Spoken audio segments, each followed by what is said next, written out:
Carl Sagan could not have predicted 2021, but he did see it coming.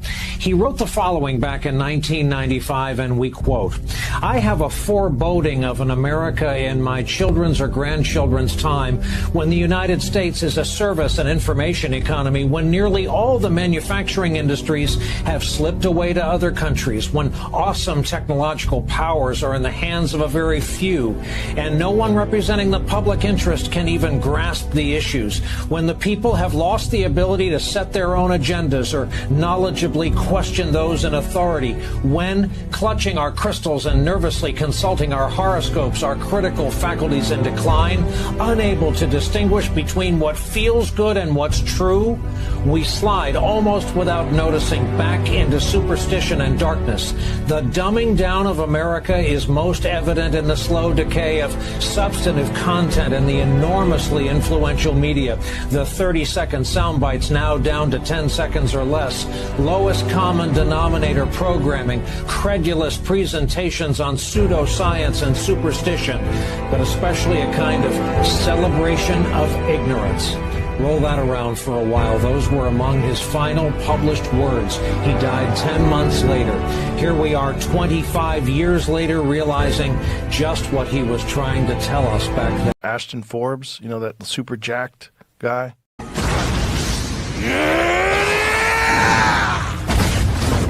ファンさん、あんたは強い。だけど一つ残念なことを教えてやろう。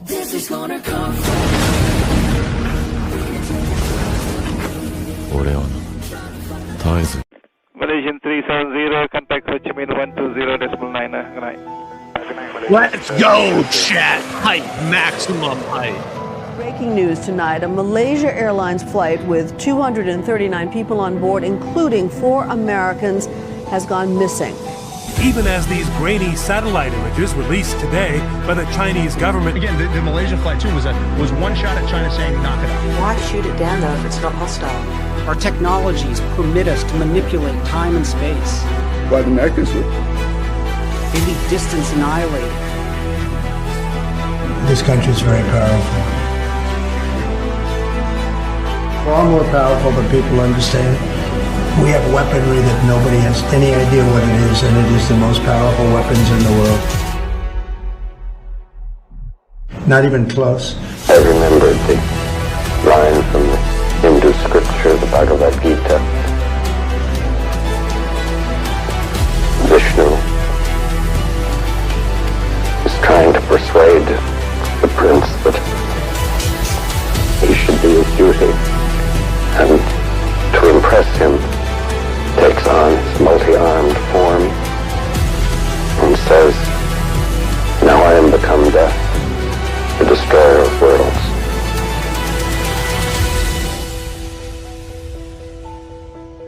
I suppose we all thought that, one way or another.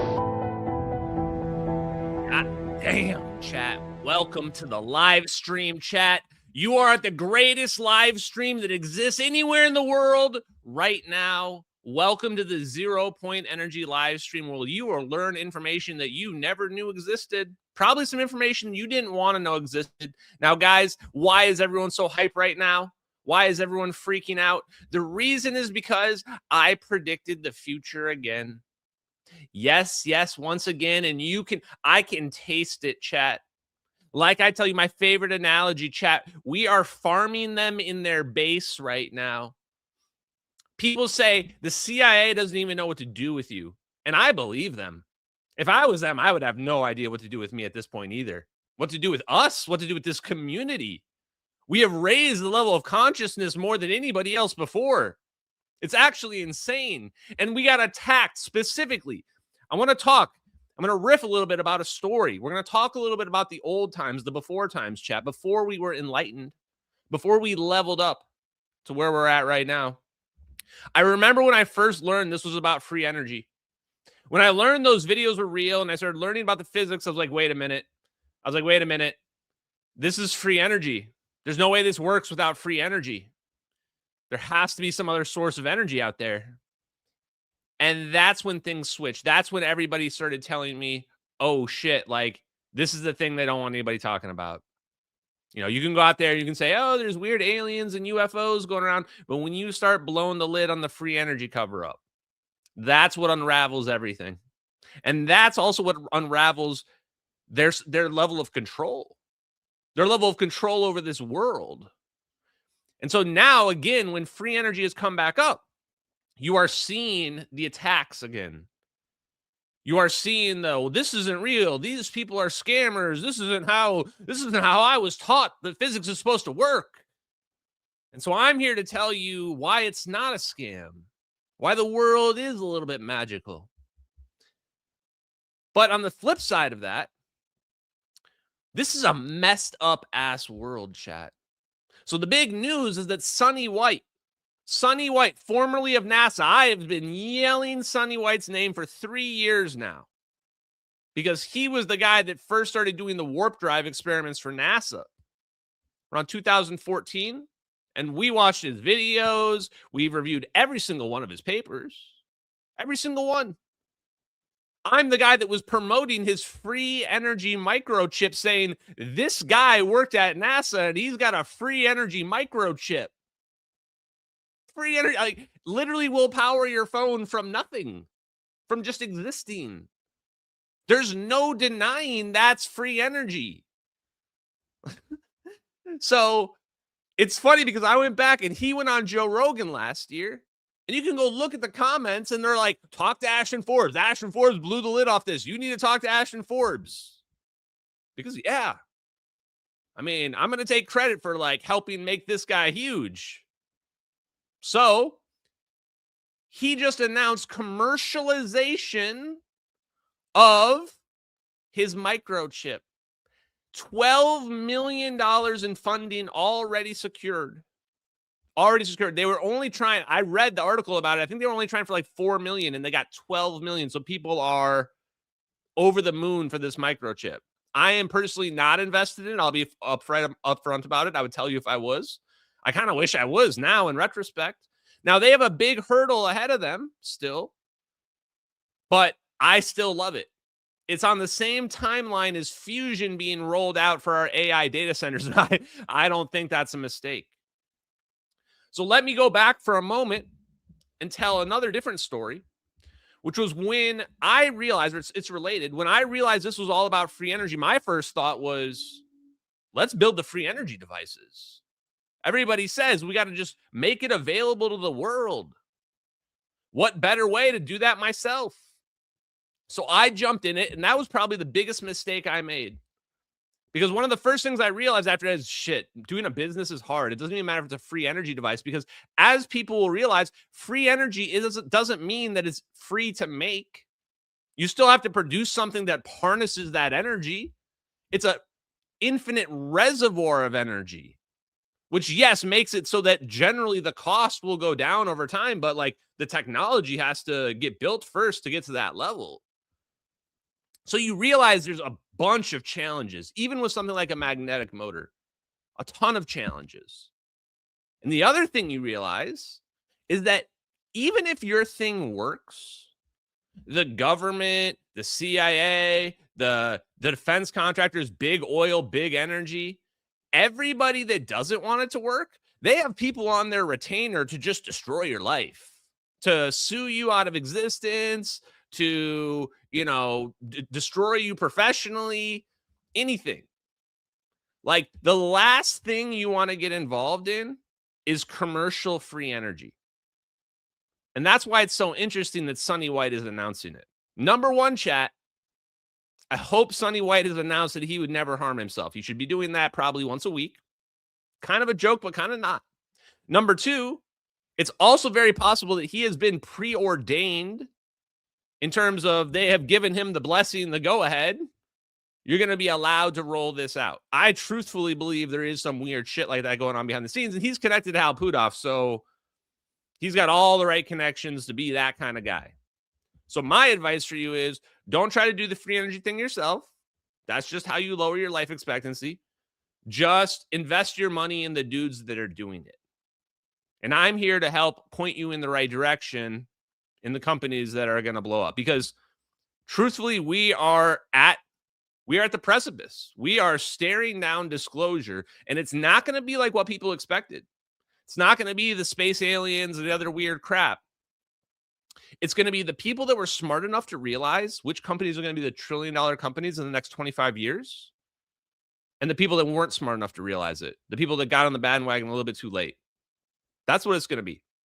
We are going to be living in a boring-ass dystopia in the future, chat. Look at it like this. Everybody wants these free energy devices for everybody. Sonny White, when he's been talking about how this could roll out, he's saying, imagine a world in which suddenly your phone provider, here's my old phone, chat. This is old. It makes me look like a hillbilly. iPhone 14. I'm ashing 4 orbs, chat. I talk about teleportation. Anyway. He's saying, imagine your cell phone company says, hey, you can get the $500 infinite energy upgrade. Now your phone will just never have to be upcharged, plugged in ever again. Who says no to that? Literally everybody says yes to that. Like, oh, are you kidding me? You're just going to put a microchip in there. It's just going to be an infinite energy version of this thing. And who cares? It could cost $1,000 more. And people are going to be cool with it. And do you want to know why they're going to be cool with it? You're probably thinking in your head about this and you're going, man, this would be fucking crazy. You're thinking about the applications of your phone just being an infinite energy device. That's how it's going to roll out. That's how free energy is going to roll out in the real world. What's that going to look like, though? Have you ever looked at the third world? Have you ever looked at how they use technology in the third world? This is going to be a boring-ass dystopia. If you think the disparity between income and wealth is bad now in this world, it's going to be worse than the weirdest dystopian horror movie you could ever expect. There's going to be third worlders living on islands using iPhone 14s with infinite energy upgrades to like light fires and to like cook fish and shit. Am I the only one that just thinks that's just crazy? I guess maybe that's not weird to other people. Meanwhile, we're going to have people living in worlds with plasma Jarvis balls and hoverboards. Yes, hoverboards are trivial. Who can live forever, probably have reverse aging capabilities. This is why I say I don't know if I really even want this technology to come out at all. Now let's speak for a minute on aliens. We have to talk about aliens more. My favorite topic to talk about. You guys know I love aliens. Love all the aliens, every single kind. Why do we have to talk about aliens? Because I don't like the narratives I'm seeing out there. I don't like what people are trying to say about aliens. It's stupid. Let's be real for a second. Teleportation is possible. Even if it's limited teleportation, even if it's here-to-here teleportation, it's fucking teleportation. Okay? That means our level of technology right now is trash. It's garbage. It's ugly. It's not very classy, right? We're like little poor beggars, and the aliens are rolling around super sophisticated. Super sophisticated in their G7 jets, whatever the hell is going on, right? We gotta upgrade our perspective here. Because here's the question for you guys.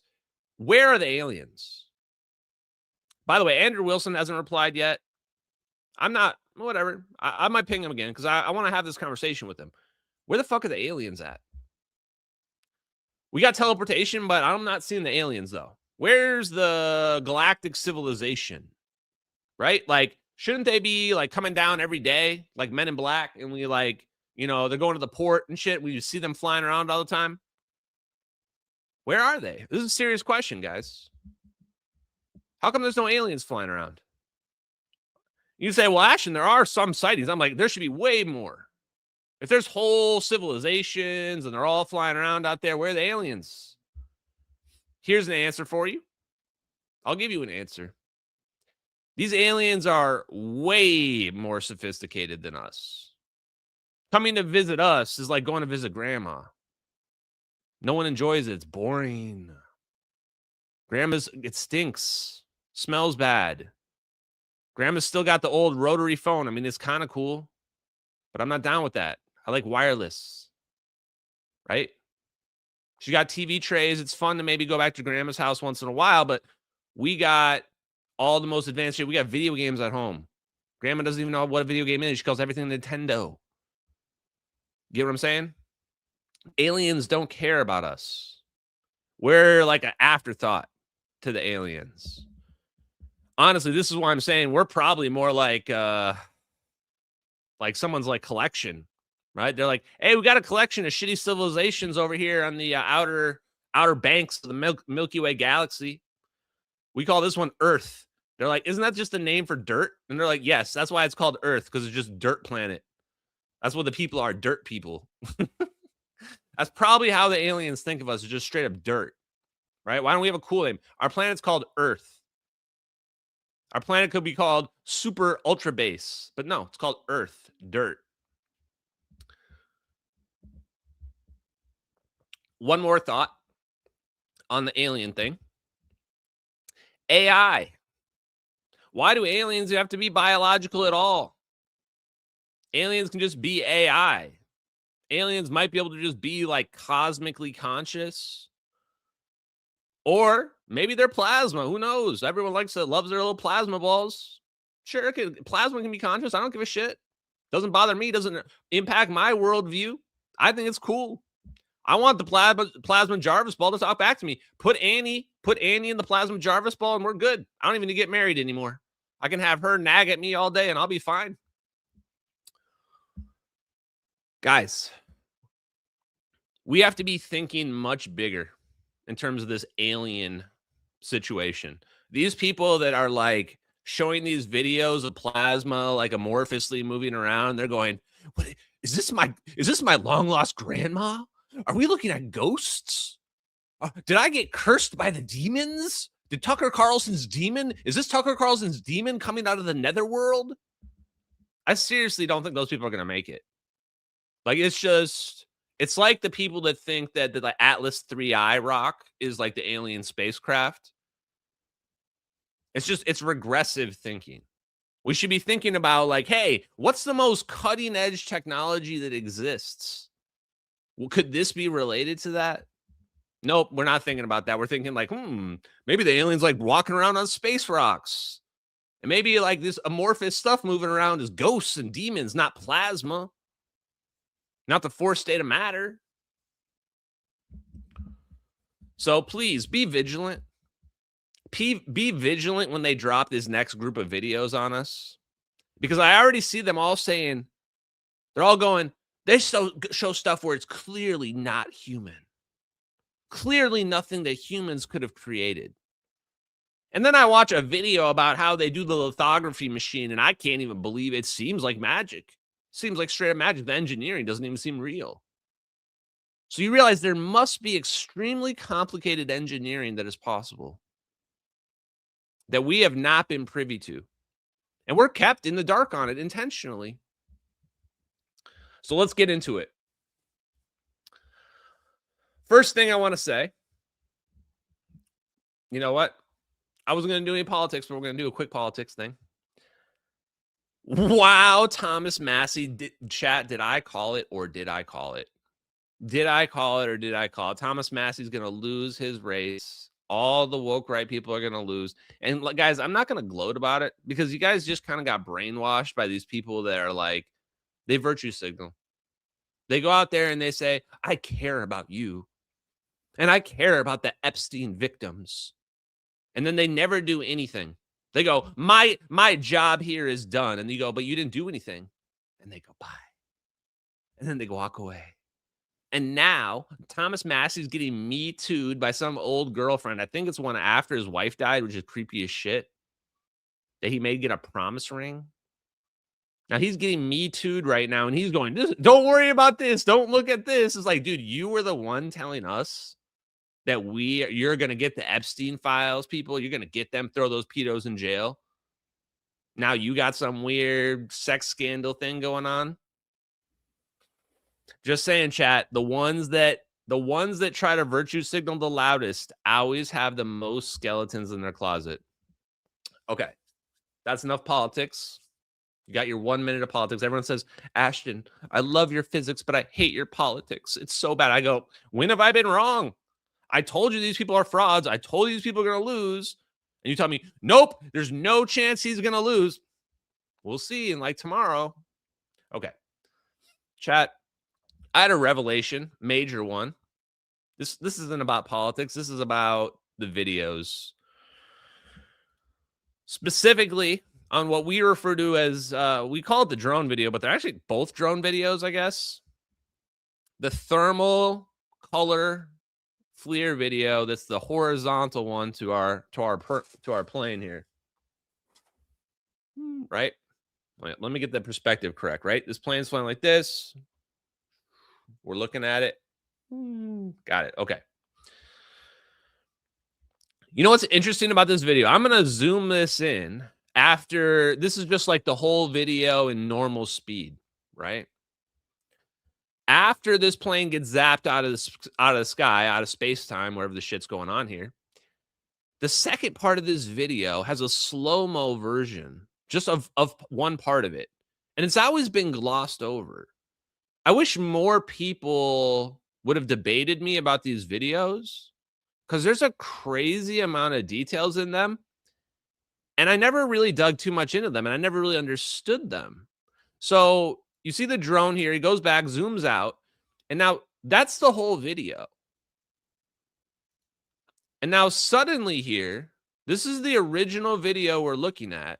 Someone has edited in a slow-mo version that's stabilized and zoomed in of one of the orbs. Look at this. And everybody, the debunkers always ignored this. Nobody ever tried to rationalize, like, why did someone put this weird slow-mo, stabilized, zoomed-in part in this video? This is the oldest version of the video we can find. So presumably the leaker did this. Watch closely. They want us to see the orb. So this orb, and what I found out when I looked at this, because I compared back to the original, I hadn't even compared to the original to see when this was in the original video. This is the beginning. This is when the orb first gets around the plane. Look at that orb, chat. Most beautiful orb I've ever seen in my life. God, that is just an absolute... Have you seen a more beautiful orb than that? Almost perfectly spherical. You can see the color signature change where it's fuzzy around the edges because there's a clear magnetic field that's being produced. And yet some particles still escape, but very little. But notice it's perfectly homogeneous. It's all green in the middle. Watch closely. It's all slow-mo. It's all green. Still, it's all green. We can actually see some of the dark lines coming out of the orbs at this point. Now we can see the other orb there as well. So the orbs, this is when the orbs first lock in. All three of them. And now look at it. It changed. Suddenly, it changes. It changes right here when it comes back around. And it starts to blur. But now, ooh, it's not a sphere anymore. Now that heat signature is starting to become a crescent shaped. Now that heat signature is starting to become a little crescent shaped boy that we have here. Look at that. And you know what, chat? It doesn't go back. It doesn't go back to being a perfect sphere shape. Look at that. I know why. I know why that person edited that in there. And then they edited this part in where you can see the crescent shapes. See the crescent shapes in the plasma spheres here? See those crescent shapes? Now, I've basically been feeding every frame of this video into Ani, one description at a time, and correcting her understanding and re-going through it. And now I can finally say, I understand these videos. I understand these orbs. I understand what's going on with this. Number one thing is that these orbs have to have something inside of them. Absolutely. The orange slice, or the crescent, we'll call it, is not consistent with the direction of travel. So sometimes it's over here, sometimes it's over here, sometimes it's over here, and it spins around, which means that crescent shape that we see get formed is not related to the orb's direction of travel, their propulsion. That's something else. That crescent shape is what they're using to control the overall field of, let's call it the wormhole. So these orbs actually have more than one purpose. How do we know that? Because the first orb shows up and speeds up to the plane at several thousand miles per hour. Several thousand miles per hour. You say, Ashton, how do you know that? Because you can just count the pixels. I'll do this one big screen. Hold on. Where is it? You can pretty much count the pixels, but this plane is moving pretty slow. But watch how fast this orb comes flying in here. So this means that they don't have to have that weird heat signature thing going on in the orb in order to be able to pull off those crazy maneuvers. That's actually part of this overall configuration you see them forming for this space-time jump that they're doing here. So these orbs are little fusion reactor boys, little space-time manipulation boys, whatever you want to call them. But they are multi-purpose. And this to me indicates there's no way it can be just like some plasma ball that you spun up. There actually has to be like something in there actively modulating all this, in my opinion. One more thing I want to point out. Another revelation, a big one. God, look at that. This is David Froning, by the way, guys. That book, 1000%. We found him. We found him. You can call the publisher up if you guys want. They've got like 400 copies of this book that you can get for normal price if you can't find it on the internet. I got some people to hit them up. I'm going to call them up tomorrow. AdventuresUnlimitedPress.com if you want to get it. This is definitely him. This is like literally his fingerprints are all over that shit that you just saw. All over it. And one more thing I realized then.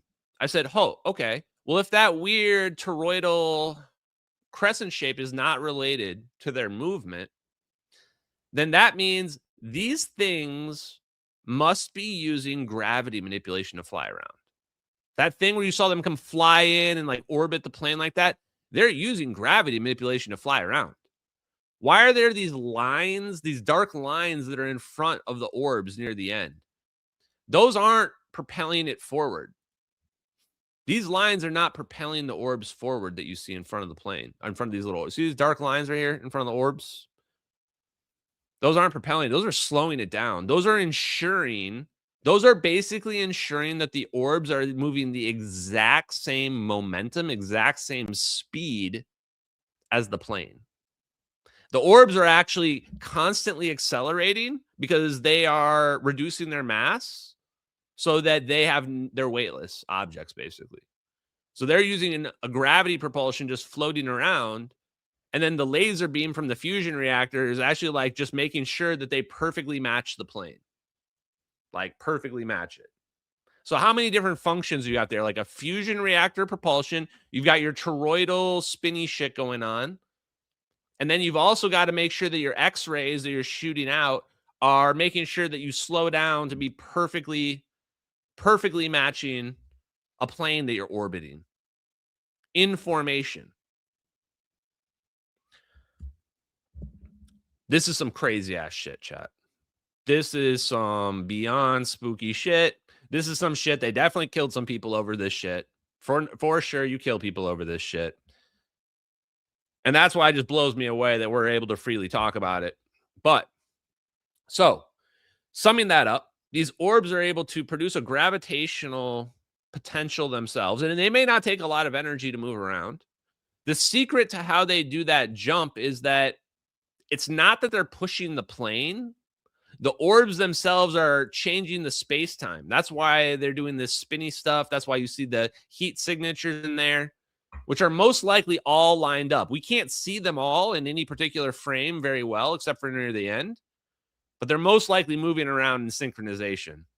And what they're doing is the same thing where if you were to, or an opera singer were to break a wine glass, they're basically doing the same thing, but they're doing that to space-time itself. That's what they're able to pull off. And I'm going to repeat this because it's very important for people to understand when people say, Ashton, well, shit, if we got something that's this advanced, how can you say that's not aliens? To be honest with you, I want to say it's aliens. I mean, teleportation, free energy, like AI, Jarvis orbs, plasma orbs. I want to say it's aliens. It's not, though. It's not. Look at those videos. You see that, like, we're looking at a drone. You're like looking at the drone when we're recording it. The drone is like right next to the plane, man. That shit is right up on it. That drone can't catch up to a Boeing 777. Boeing 777 is way faster than that drone. The math just ain't mathing on this one. They weren't like, hey, let's go intercept this plane with this highly sophisticated CIA drone with color FLIR just to watch it while these orbs magically just randomly came around it. This is why they hate me so much. There ain't no way to spin that story. There's no way to spin that story to blame it on aliens or interdimensional beings. Like, you're literally just staring at it in 4K. And this is the beautiful irony. They were probably recording it because they wanted to get that information for themselves. Like, they wanted to like be like, hey, we don't get to do this very much. We need to see how this shit works. And we need to like have evidence of how it works so that we can make it better, you know? And the scary part is this.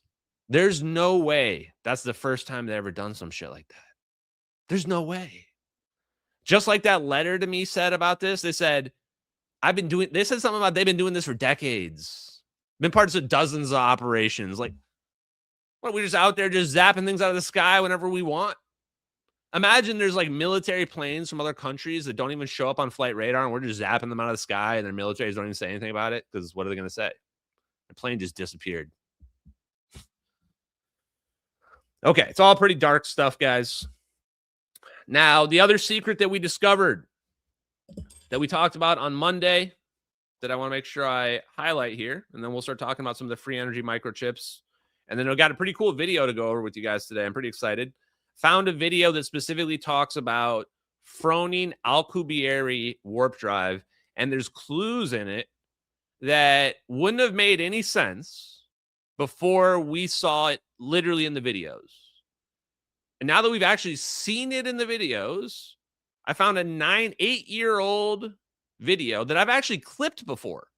I've actually clipped this video before and didn't even realize what I was clipping was literally David Froning's warp drive. That's why this is a lot, chat.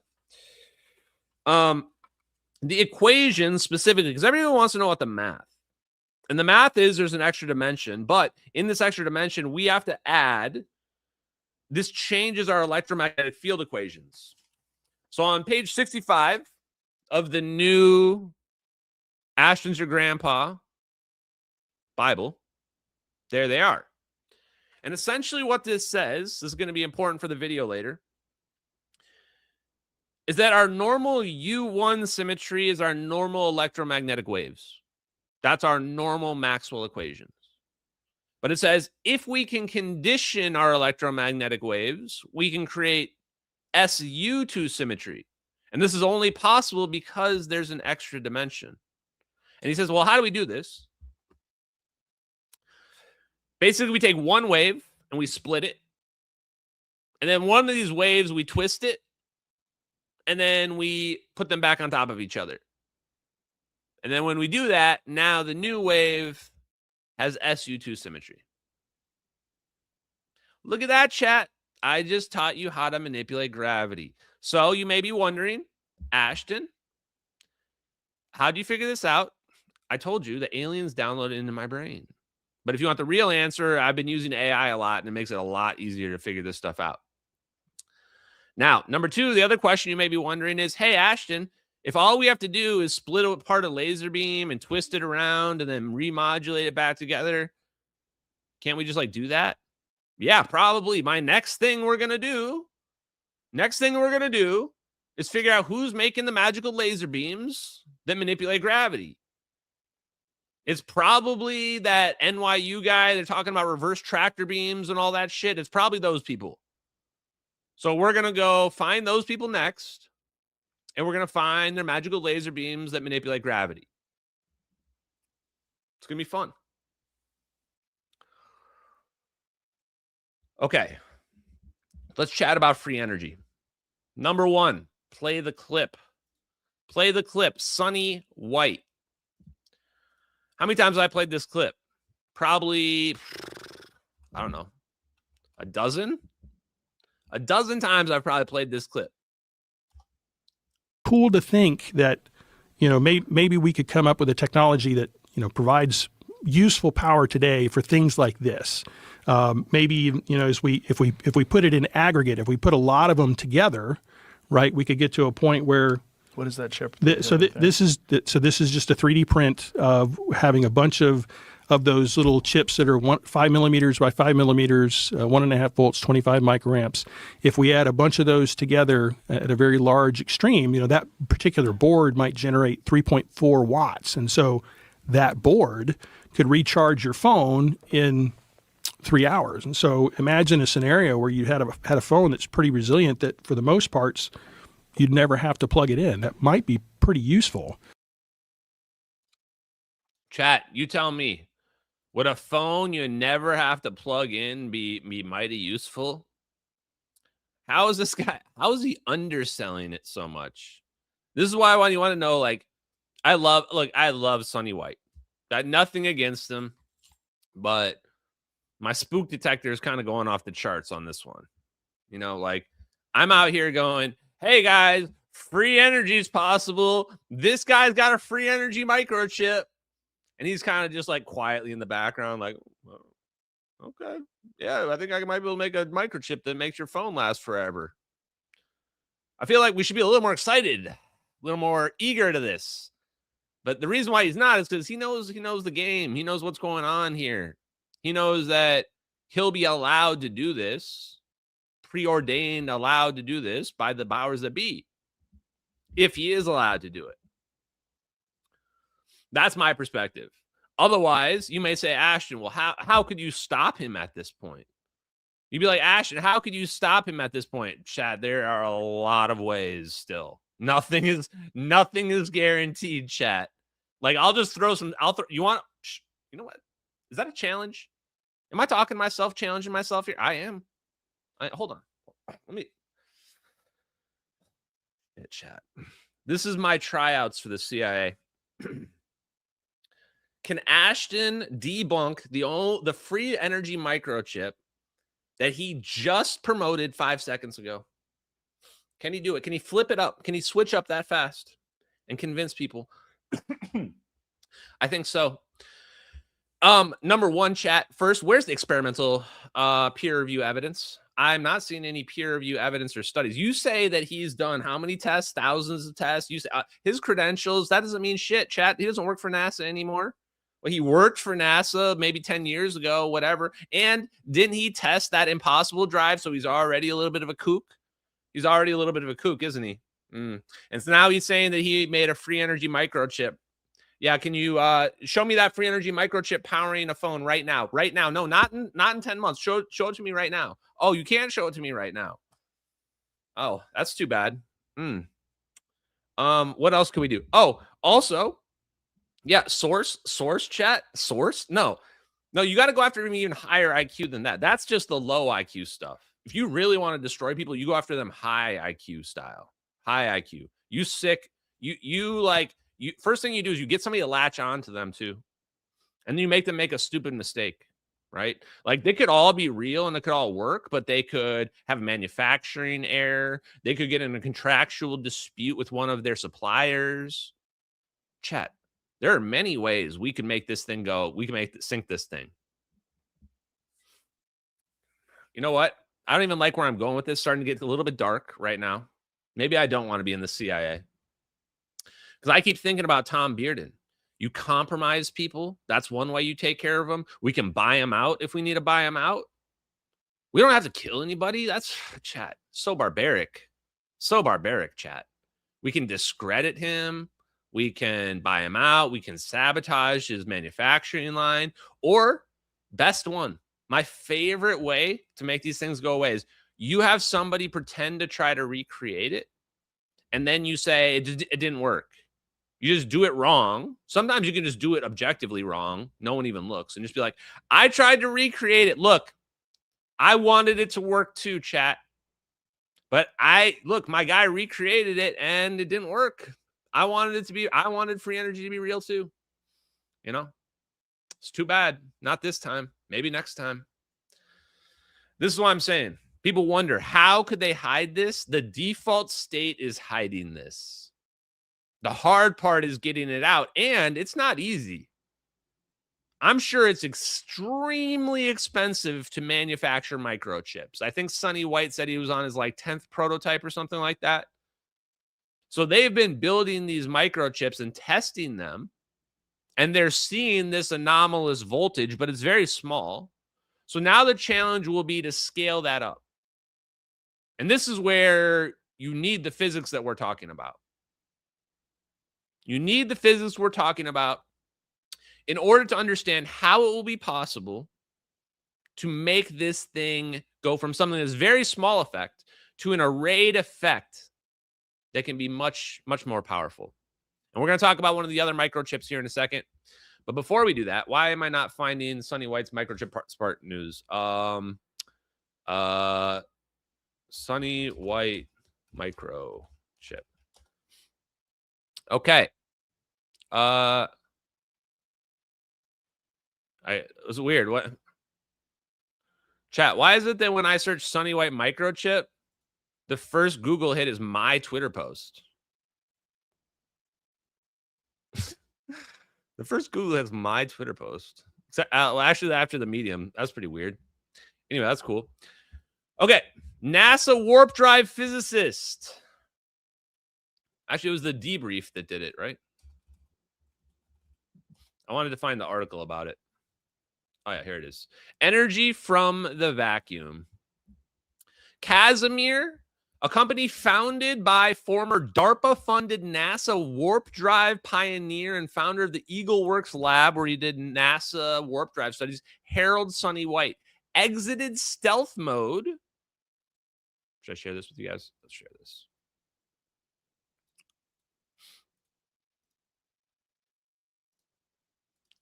Oops. Okay, technical difficulties. There we go. Exited stealth mode and announced commercialization pending for 2028 for Microspark, a microchip that claims will be customized microscale geometries, geometries being the key word here, operative word, to capture unlimited free energy from the quantum world. Think no batteries, no cords, no charging. Somewhere down here he says, let's see. People say it's not possible. People picture the vacuum as a completely empty space, a sealed container with all the air removed. And our everyday scale, that makes sense. However, in the quantum realm, empty space is not empty. Instead, on the quantum level, there are fluctuating fields and virtual particles that constantly appear and disappear. Somebody has been studying 0-point energy. So yes, it is absolutely true. This is the basis for warp drives, wormholes, and free energy devices, is that there is this cauldron of energy. They call it the virtual particle pairs. And we can interact with this when we break the Schwinger limit, which is this ceiling of energy density that lasers can achieve. These virtual particle pairs, if we can interact with them, they can push back. They can give us energy. Energy is just a force. Two plates coming together is energy. So we just need a reactive force. The geometry part is key. You can't, and this is also true of like magnetic motors, specifically free energy devices.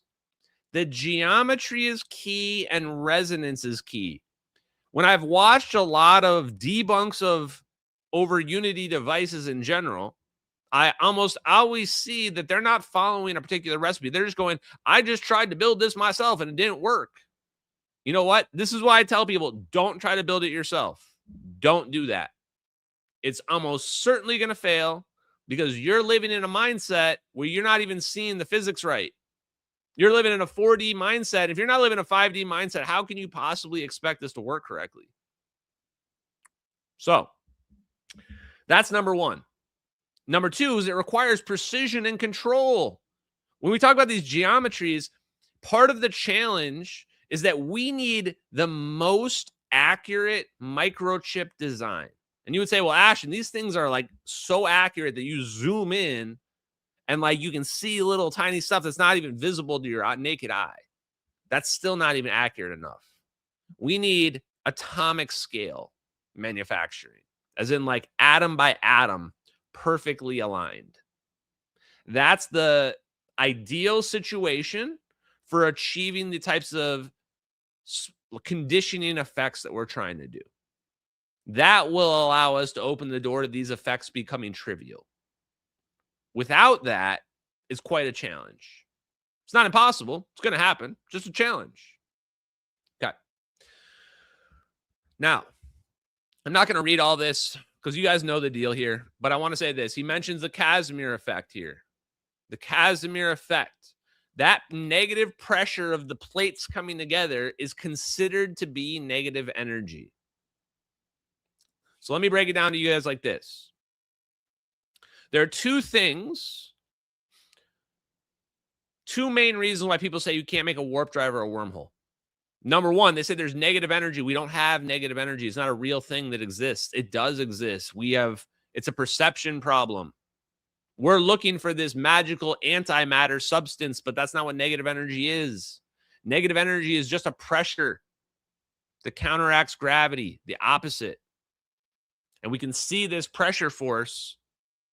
We can see this interaction of the 0-point energy over our layer of reality in the Casimir effect. We know it exists. So it's there.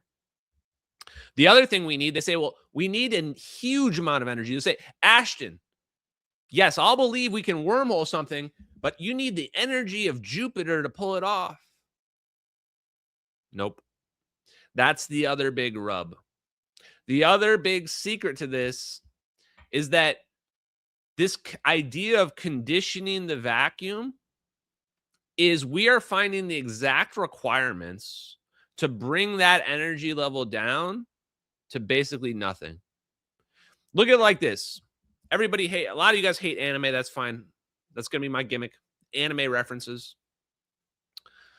In the anime, Jujutsu Kaisen, you can get a power up if you make a binding vow. If you make a binding vow, you follow the rules that you set for yourself, you get a huge power up. This is like that. This is like, oh shit, we need this huge energy density in order to create a wormhole. Okay, we're going to make a binding vow. Binding vow is we won't need the energy requirement, but in return, the plane has to go at the exact same speed. Has to be going exactly the same speed, and we're going to have to aim it in a specific direction. If we make that binding vow, now what was previously impossible becomes a conditional possibility. That's the rub. Now let's dig into this. So, how are we going to make our free energy microchip? So, Sonny White, actually, I don't even know the exact configuration of Sonny White's device now that I think about it. But I do know Paul Thibado's. Let me see if I have a clip from him. I do. Here it is. So, this is another free energy device. This is Paul Thibado. Maybe Thibado, not sure. Yes, hi-fi, cool. Graphene. So this free energy device uses graphene, and it uses the electron velocity. The electron drift velocity of graphene, which is extremely high, to achieve relativistic effects. Relativistic effects, thermal effects, I believe. And it harnesses the Brownian motion of those thermal effects to produce infinite energy, to produce a battery In this case, I'll let him kind of describe part of it. We'll go to a clip. But essentially what Paul Thibado has done is he's created a waterfall. His microchip is a capacitor, a battery, that's default setting is not 0. You'd say, wait, what? What does that mean? That means, let's say, instead of your battery being empty, the empty state on the battery is 10 volts. So if you drain any less than that, it goes back up to 10 volts. If you try to go over 10 volts, it goes back to 10 volts. 10 volts is the equilibrium point. And you say, Ashton, that's a free energy device. And I say, yes, exactly. It's a free energy microchip. That's what I'm telling you. There are multiple. There are multiple that people have not just theoretically designed, but literally built them and fabricated them and tested them and experimented on them. And I show you those. So when people say, Ashton's a pseudoscientist, I tell you, I'm doing more science than basically anybody out there at this point, other than the people literally doing the experiments. But when it comes to the science communicators, it's hard to keep up. So one thing I want to point out, here's the design of his microchip. It uses these diodes. See these little switchy boys, black switchy boys? This basically controls the flow. Think of it like a river. This basically controls the flow of the river. So that's the secret to his little microchip here, is that you control the flow of the river and you create a waterfall. And now the interesting part about this waterfall, doesn't he have like an animation? I think he does. Let's see.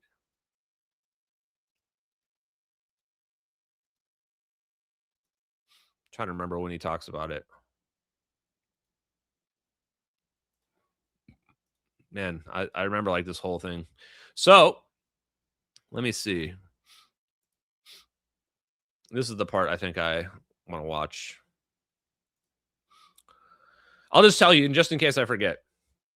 The thing about the waterfall he creates is that you saw there's like a box where the current can kind of flow around. What he found was that this current needed to be opposite direction, counter-wound, counter-flowing current.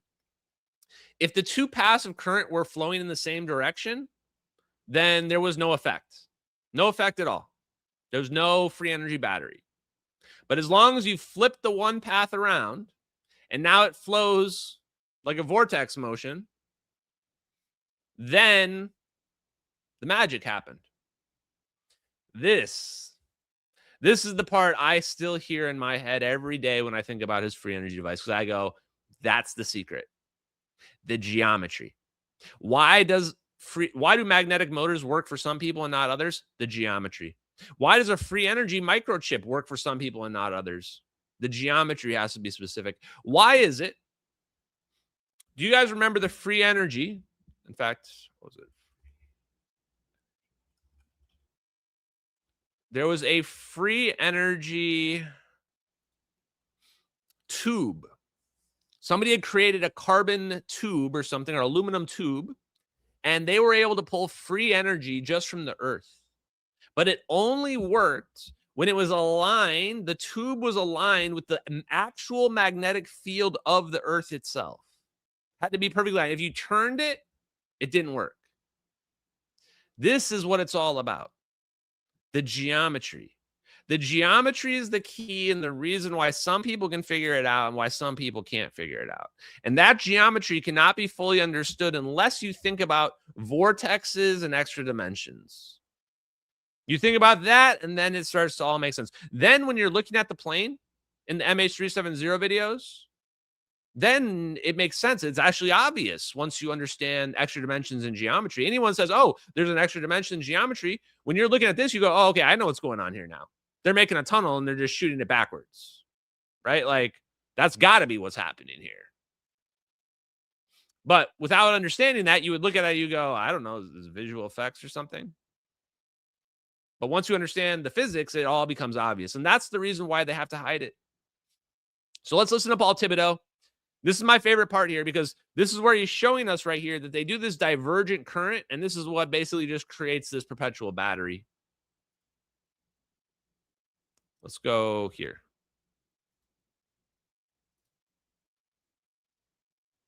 Is it going?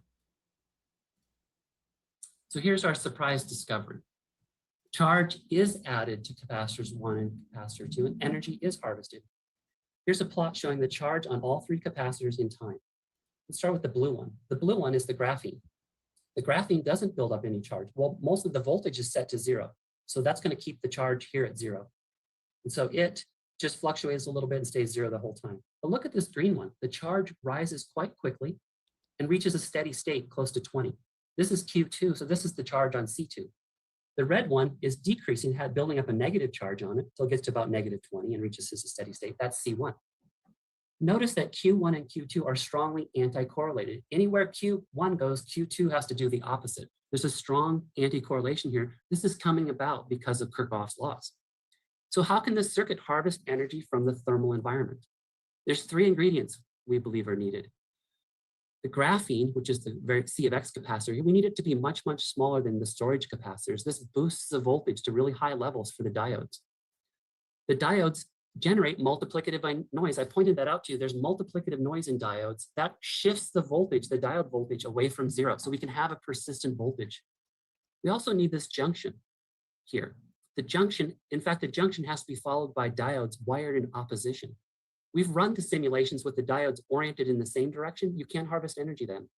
We've also cut off this loop. If you force Q2 to go to 0, then Q1 goes to 0. You need these 2 loops. You need the junction. You can kind of see that here. We have that Q is equal. I love it. Oh, God, chat. Have you guys never seen a Tesla circuit before? You should just be able to understand what he's saying right there. He's like, hey, we got this capacitor over here on the left. I mean, look, I'm looking at the visual on the top right. He's like, I got this capacitor on the left, and I'm basically splitting the charge as with the currents flowing through the system. I'm forcing it down 2 different paths. And basically, I'm splitting this, and when I split it, I get 2 equal and opposite charges here. Perfectly equal and opposite, actually. Because why? Conservation. And what does this speak to? This speaks to the fact that 0 can be 0, but 0 can also be plus 15 and minus 15 added together. And while in the real world, that still adds up to 0, in an electrical circuit, that's real power. That's real power that we can tap into by siphoning half of it off one way and siphoning this other part off the other way. But it only works under certain conditions. He said right there, it only works if those 2 diodes are oppositely oriented. If they're not, it doesn't work at all. And if you look at the design, you can tell this is going to create a vortex motion, right, in the circuit. I don't know what this guy's been up to, but I emailed him like 3 times. Was like, dude, what are you doing here? Like, do you sell this to the government or what's going on here? Can I get in on this? Or I love this. Anyway, so there's another free energy device for you. I mean, good luck debunking him. He's like a professor at University of Arizona or something like that. I'm sure he's done his diligence. And notice how I found the clip right away, by the way, guys. Notice that? Yeah, that's how many times I watched this. Found the clip immediately on an hour-long video. Straight to it. Okay. Third one. Oh, I have a clip somewhere. Let me think here. Moddel.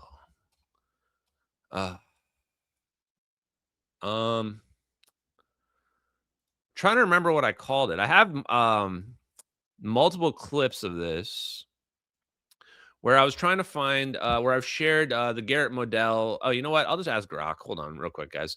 So last one is Garret Moddel. Give me links that I shared clips of Garret Moddel's free energy device. Okay, cool. Garret Moddel, University of Colorado. He has a microchip that's actually mentioned in Faster Than Light book with Bernard Haish of Lockheed Martin, Bernie Haish. He is also a 0-point energy advocate. So they have a microchip together, a patent together that I actually think is expiring this year. They probably extended it or something like that. I actually said I was going to steal that microchip design, but I don't know. I kind of like the other ones better. We'll see. Now, their design works a little bit differently. The concept of their design is essentially that they have, it's more of, think about 0-point energy in the atom itself. All atoms in this universe, all the atoms that are in my shirt, in my body, all the atoms inside you, All these atoms are in a bath of energy all the time, 0 point energy. And in theory, if we squeeze those atoms a little bit, we should be able to get a little bit of energy out of those atoms. And then in theory, that 0 point energy should give that energy back to those atoms. This is the basis for Garret Moddel and Bernard Hayesh's idea. They're saying, what we're going to do is we're going to stress this atom through this medium, through this conductor, and then we're going to have it go to a relaxation point, a chill point. So I think of it like a trampoline. I think of it like we're going to go and we're going to trampoline and pull a little energy out, and then we're going to move this thing over, and then it's going to go back to normal. So we like trampoline, normal. Trampoline, normal. So I don't know if this particular design is the most optimal one, but there's like 3 different designs of microchips that are all by very credible people with immaculate backgrounds that are professors, NASA, PhDs, everything you would want. So I found the clips for you, chat. Always deliver. And this is what I'm saying. Just use AI more. I can't even find my own clips. Just have AI do it. Here you go. Here's the clip. Boom. This is the exact clip I was looking for too, by the way. Thanks to a dedicated team of professionals at the University of Colorado at Boulder, in 2023, Professor Garret Moddel and his team designed and built a test device measuring only a few hundred nanometers, which was able to produce a considerable amount of energy directly from the 0 point field, or better stated, the quantum fluctuations of the so-called vacuum. In the last 2 years, his team has built thousands of successful test devices. In fact, a single unit is able to produce 70 watts per square meter, whilst a quad array unit is able to produce 280 watts per square meter. This is a big deal because it's a major breakthrough in energy production. With a few basic calculations, it is not hard to see that a stacked array would be able to power a great deal of many devices, machines, vehicles, homes, factories, spacecraft, starships, etc. But note, this is not a free energy device, no more than a solar cell is a free energy device. Why? You cannot extract something from nothing. However, as we have shown, the vacuum is full of fluctuating energies. Thanks to a dedicated team of professionals.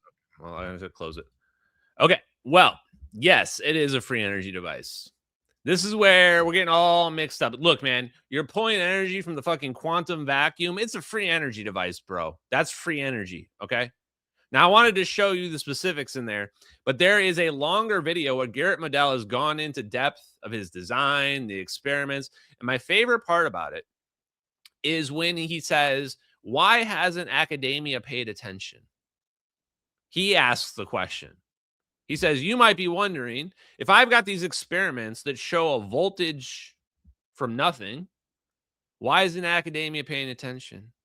And he basically says, because they're idiots.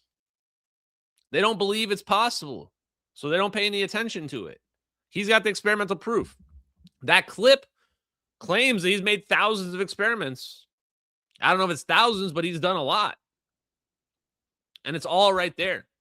Now, I reached out to him, and he's replied to me several times. And I think the last iteration I had with him was that he didn't think this was going to work for some reason or another. So I don't know if that particular design is maybe not the best route to go.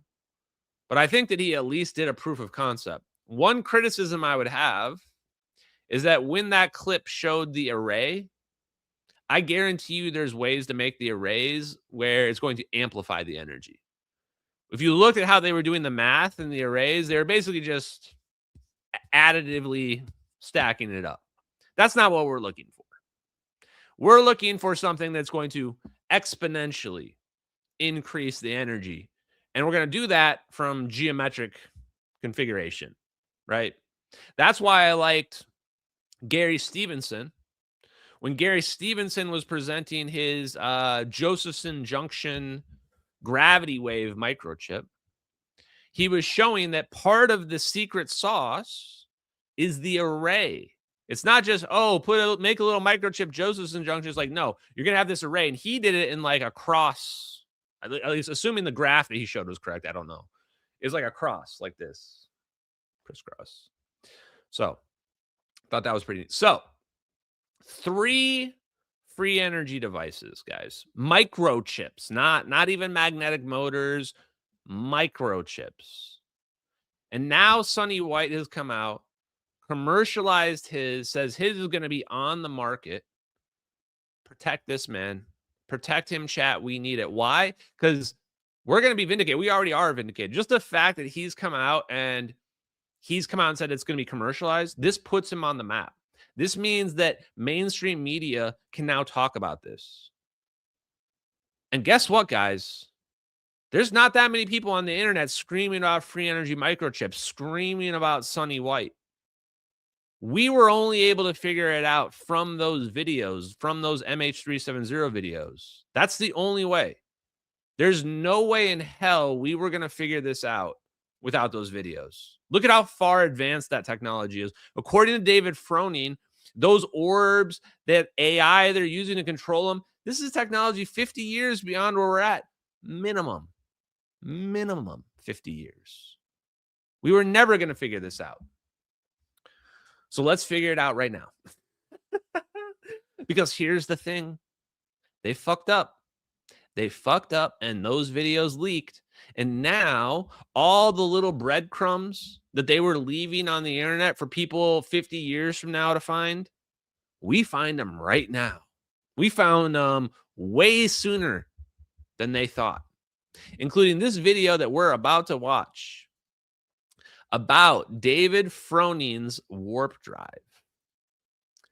I love it, chat. I love these old cringy videos, especially because they're real, especially because you're like, this is all real. Like, people were watching this, just dreaming, thinking like, what could be? And you're like, no, this is actually some shit that the government literally has, just warping shit around. Okay.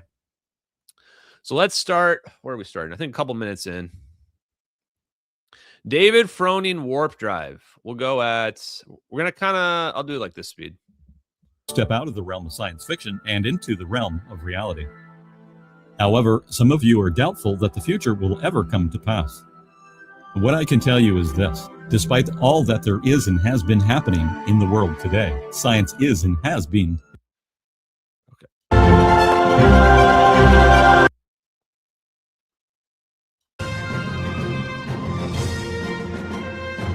A lot of extra graphics in this for no reason. Now, in 1980, a certain Dr. David Froning, a man ahead of his time, conceived of a radical new form of propulsion, a departure from the norm, called the quantum ramjet. At the time, Dr. Froning did not know how one might go about building this drive. Can I turn the music Fast forward to 1999, seeing potential in the Alcubierre warp drive, he combined his work on the quantum ramjet with Alcubierre's work. The result was an entirely new form of propulsion. Okay. First of all, and music is annoying as shit, man. The music is annoying as shit. Like, I just want the information about the warp drives. I don't need the Star Trek music going on in the background. But whatever. Holy shit, did you hear what he just said? David Froning had his own warp drive in 1980.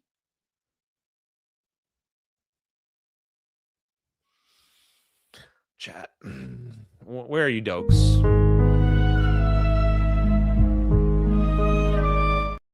This would seem, for anybody else looking at this, they would never put this pieces together here. But this is telling me, no doubt, David Froning was in some Black Project shit. David Froning didn't know this because the aliens downloaded it to his brain or whatever. They were working on this shit, and he knew about it. And then Miguel Alcubierre comes along and says, oh, I've gone ahead and solved Einstein's general relativity equations to show that we can make a warp drive.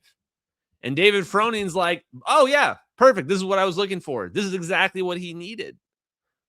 Because this showed that his 5-dimensional math worked in 4 dimensions.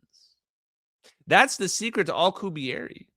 Alcubierre is showing us we can do a warp drive in 4 dimensions. It's not going to work without 5, but we can show you the math in 4 dimensions. And David Froning knew there's another dimension. David Froning knew the Ben Rich secret. All points in space and time are connected. Okay, now I got really interested. Now I'm going, tell me some more secrets about your little magic warp drive that everybody thinks is sci-fi that actually is real, though. Not merely another kind of reaction drive as the original ramjet was, but something new altogether. We call this the Alcubierre-Froning warp drive. In contrast to the Alcubierre-White warp drive, though it is well-founded in actual science, it is not an off-the-shelf ready-to-use, as it still requires much work. On the other hand, the Alcubierre-Froning warp drive is a much more doable drive, requiring much less refinement. Additionally, the Alcubierre-Froning warp drive utilizes real science that just happens to resemble science fiction-style technologies. Actually, this new drive differs in many ways from the Alcubierre-White warp drive. For example, in both Star Trek and Star Wars, they make use of energy shields. Shields up! Take this! This shit's definitely getting us copyright strike tonight, chat. These people are doing crazy music. We got literal Star Wars clips in here. We're cooked, chat. We're cooked. If you're watching this live, it might be the only way to watch this video.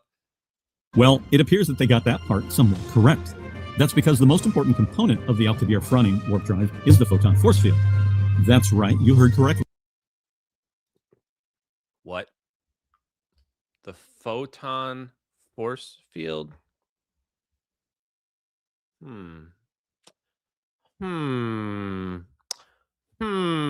Chat. Hold on. 1 second. What were you saying about photon force fields? Chat. Chat. Chat. Hold on, big screen. Chat. I don't know, chat. Looks like a perfect match to me, chat. Looks like a perfect match to me. Go on. Please tell me more about the photon force field that you are producing. Please, sir. Yes, continue. An actual photon force field, or shield, like you see in Star Trek and Star Wars. The photon force field. How does it work, and what does it do? It serves both as a shield and a screen, and is vital for the following purposes. For eliminating atmospheric friction, for protecting from radiation and debris, for neutralizing mass, for screening away time dilations or shifts, that is, unwanted time travel, for screening away other relativistic effects, for generating an acceleration assisting effect, for extracting energy from the craft's motion through the quantum vacuum, and by a combination of several of these effects, allow superspeed travel up to and beyond light speed. Holy shit, he's describing the plasma bubble. He's describing the plasma bubble. This is why they were going to use the plasma bubble, because they thought that the high beta plasma would be a perfect reflector. Literally, that's literally their stated reason. In inertial confinement fusion, remember that plasma bubble they're creating? Well, the magnetic fields get stretched out to it and it becomes a perfect reflector of photons. So it becomes like a mirror. That's why they call it the mirror experiments or whatever. From plasma will become a mirror. And here he is explaining that, like, oh yeah, your photon force field is going to reflect. It's going to reflect everything. And I'm looking at this, I'm going, this is literally what they're building. This is what they were looking at. This is what they made. Now, as you already know, reality is often more strange and fascinating than science fiction.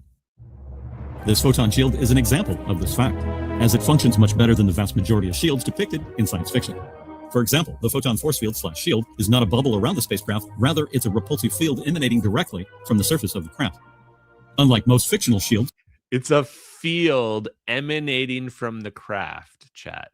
So they're thinking about in terms of a flying saucer. They're thinking about it in the way Salvatore Pais wrote in his equations.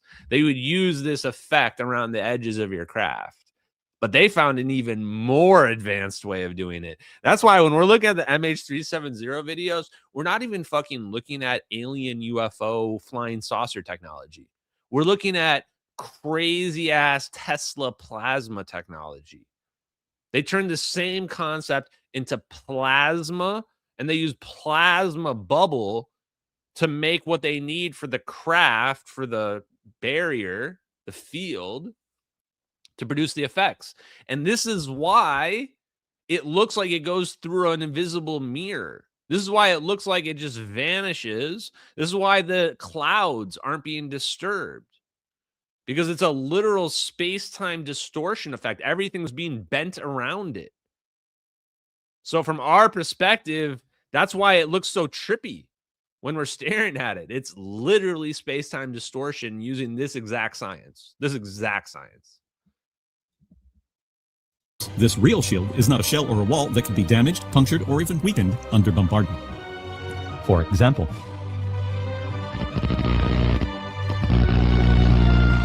so they talk about sci-fi here because, like, in the video games, when you play video games and you have your force field, like your force field gets hit, like in Star Trek, oh, we're down to 20% force fields. That ain't how it works, man. The way it works in the real world is if the object has enough mass that you go near, it can basically bend into your force field. And if that happens, you're cooked. Basically, never touch the field wall. This is what I tell people. Don't put your arm outside the vehicle in one of these. So the concern would be that you would come too close to a supermassive object and then it would distort your bubble. And if it does that, it's going to knock you off and you're cooked. In fact, this is probably how we knock, if there's aliens flying around in spacecraft like this is probably how we knock them out. We shoot some kind of beam that messes up this field and then they just fall out of the sky, fall out of space-time. Pretty messed up. Actually, it's kind of pretty dark if you think about it. We might be kind of monsters. So let me skip ahead a few minutes to the radiation, because he talks about how the radiation... Oh, and by the way, I know how Bob Lazar's shit works now.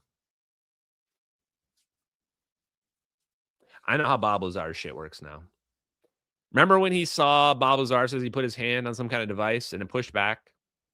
That was a device that was producing specially conditioned electromagnetic fields, right? That's what was happening. That was basically David Froning's SU2, those equations I showed you. That was David Froning's SU2, where they're producing SU2 fields, which is a gravitational field, by conditioning the electromagnetic waves. That's absolutely what it is. And yes, you could say it's scalar waves. It's at least analogous to scalar waves, if not exactly scalar waves. But this is how they're producing is David Froning gave us the recipe. Split your laser beam, take one half of your laser beam, twist it, polarize it, remodulate it back together. Boom, now you got SU2. There you go. There's the secret. There you go, Iran. There you go, foreign intelligence that is listening. Could you please just drop a couple Bitcoin in my wallet, though? That'd be really dope. I'd appreciate it. I feel a lot more safe and comfortable financially if I had a couple Bitcoin in there. So please, appreciate you. Anyway, there you go. Magical beam shit. Conditioned radiation or fields can now interact with the more Let's listen to what he says. Scarcely interacts with most kinds of matter and does not interact at all with other photons. This may seem counterintuitive. However, compared with the forces that bind atomic nuclei together, photons interact quite weakly indeed. That said, it is possible to create electromagnetic radiation photons or fields that gain the characteristics of other forces, creating, in a sense, hybrid radiation or fields. This conditioned radiation or fields can now interact with the more energetic constitutes of spacetime, unlike normal photons. Now, when I got to riff one more time. Bob Lazar didn't figure this shit out. We figured it out. I'm like one of the biggest Bob Lazar fans, too. I'm a supporter. I've always said I believed him. I've never said I didn't believe Bob Lazar. You can go back. Even before I did all this shit, I believed Bob Lazar. I always believe him. Just never struck me as a lying kind of guy. I always thought he was being honest about his story. But this is the thing. You say Ashton. A lot of people ask how they've been able to keep it a secret. Wouldn't people be coming out? They do, but they don't know what the fuck they're talking about. They come out and they whistle blow and they go on Joe Rogan and they go everywhere and they don't know what the fuck they're talking about. Like, yes, this story is true, but he has no clue how the anti-gravity works. If he dug around, he might have found David Froning. He might have found the physics. He could have found all this stuff, but they didn't. And this is what I'm concerned about with these intelligence people, even the David Grushes of the world. Because they don't have inside information. They're just seeing some shit on a video screen going, that's aliens. They're going, "This aliens are here. We gotta let people know the aliens are on video." And the CIA is going, "Yeah, it's the aliens. Yeah, you got it, aliens. Keep going with that." Okay. So I hope Bob Lazar figures out 0 point energy because he deserves to be on the right side of history on this. Like, this shit's coming out now. It's coming out. There's no denying it, and we're gonna win. And it's gonna be in our lifetimes too. It's gonna be in our lifetimes. All we have to do is ride this out. If you want to know what you can do to help, just start amplifying the physics, the science. Amplify helium fusion, tri-alpha energy. Amplify these microchip producers. Sonny White. The biggest concern would be somebody just buys out Sonny White and he just goes dark and it doesn't exist anymore. But even if that happens, we got a great story. Even if that happens, we got a great story. We can be like, we literally promoted this dude with a free energy microchip and the government literally disappeared it right in front of us. Literally disappeared it right in front of us. No, they'll probably debunk it. They'll probably have someone come out and be like, I recreated it. It just didn't work. Sorry. It's going to be great, chat. Get ready for it. Okay, let's listen to this. This video is amazing. I want to listen to more of this. An unshielded spacecraft travels through the air, it encounters resistance from molecules of air. And when in space, there are swarms of inconspicuous particles which can damage a spacecraft. But by generating a photon shield, all air molecules and debris are deflected without resistance, protecting the spacecraft and allowing for unlimited speed. Additionally, by generating the shield using pulse-conditioned photons, the craft's mass is greatly reduced or even totally eliminated, making the spacecraft nearly or completely massless. There it is, chat. There it is. These orbs, they are absolutely using SU2 fields. I mean, it's like once you figure out that you can just do some magic twisting to your laser beam and now it becomes a gravity beam, of course you're going to use it on your magic plasma orbs. Everything in these videos has got to be using gravity manipulation. If you're going to use it on one thing, you're going to use it on another. If you're going to teleport a plane with it, your plasma orbs are going to use it too. This is why the orbs look like they seem like they're massless. This is why it can shoot in 3,000 miles an hour and then just start floating around. They turned this flying saucer boy, they turned it into a little plasma ball, a little wholesome chungus Jarvis ball. That's what they turned it into. As a result, the spacecraft becomes a miniature independent planet and may accelerate at any rate without the passengers succumbing to the acceleration pressure, G-force. It is also important to note that by changing the spacecraft's mass, spacetime is repelled and warped in nearly the same manner as in Alcubierre's original concept. One could even say that the shield produces a kind of repulsive gravity, that is, a form of anti-gravity.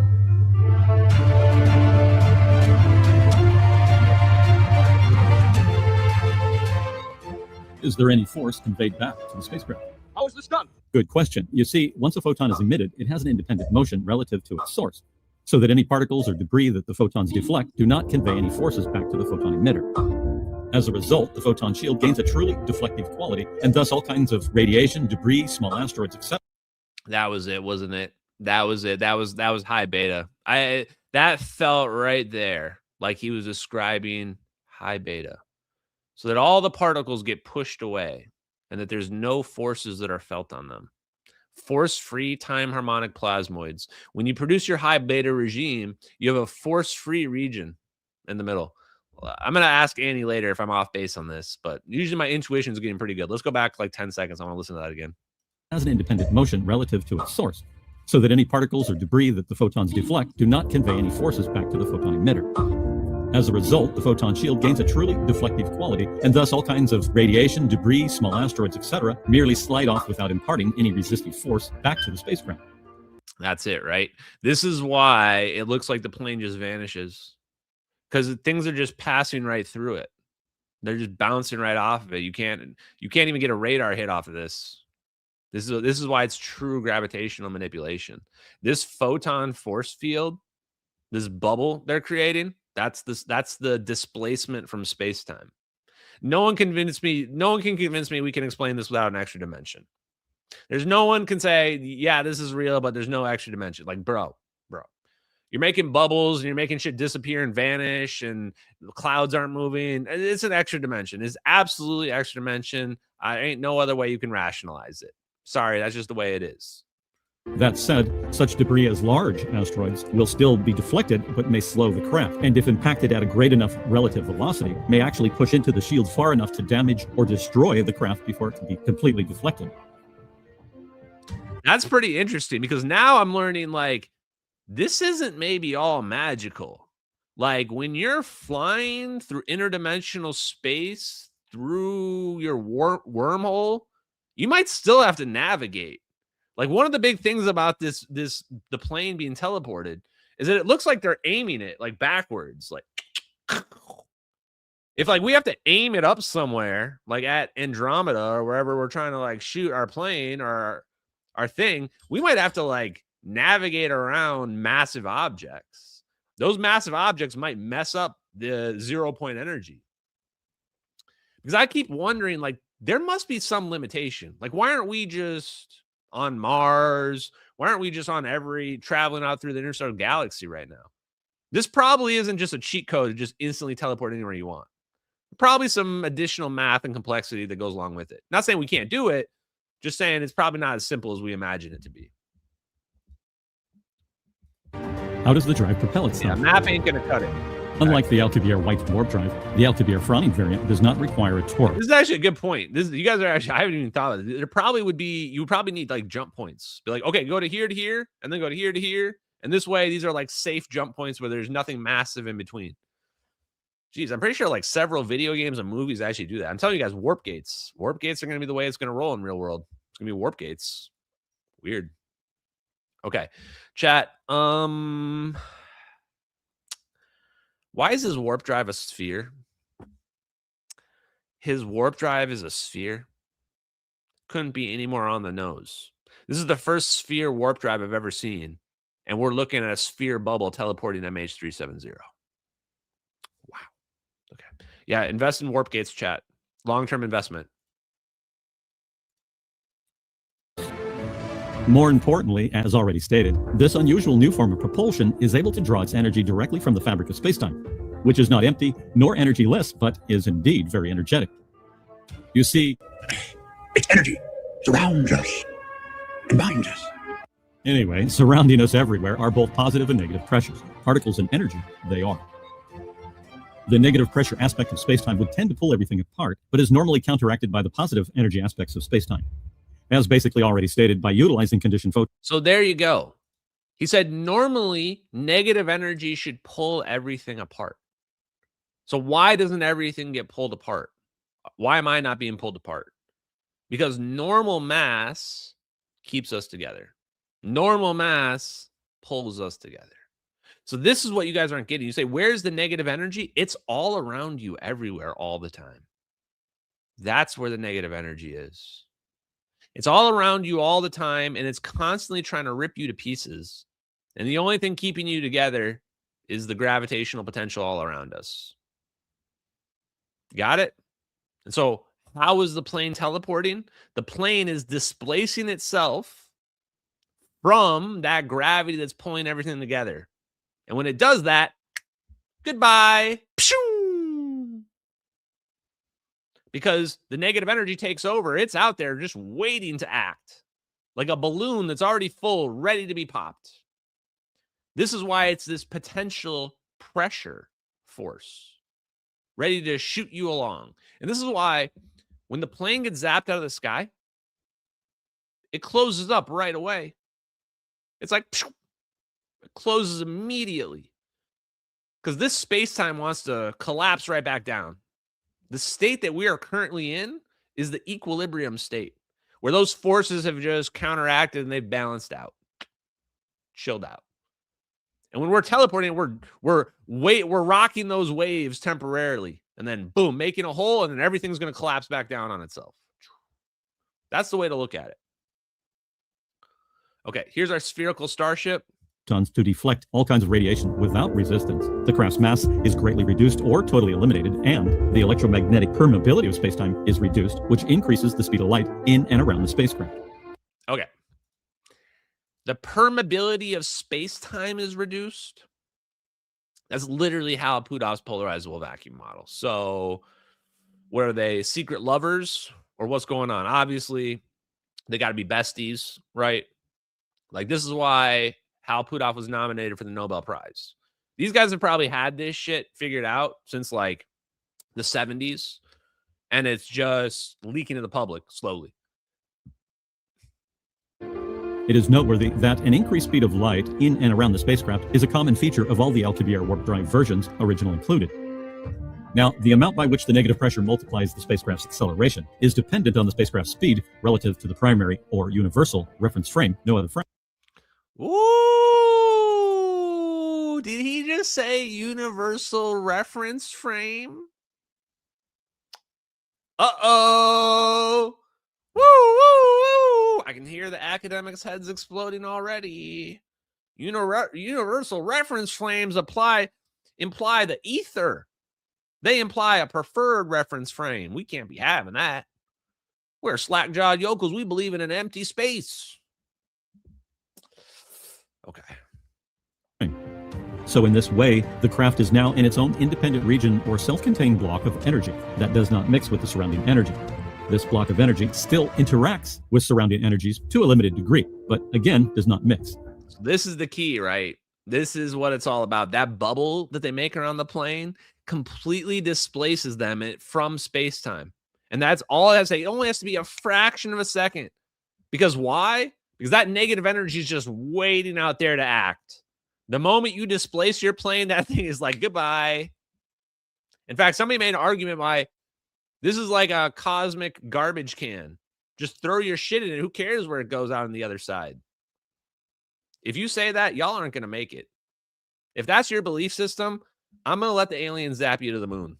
You're going to be on the moon harvesting our helium-3. I'm sorry, but if you look at this like a cosmic space trash can where we're just going to throw shit in it, I guarantee you the aliens are going to destroy us. Guaranteed, chat. So, but you might be right. We might be able to do that. Yes. And black holes could be that as well. Or black hole might be you just throw it in there and it just rips into pieces and gets shredded out in a million different directions.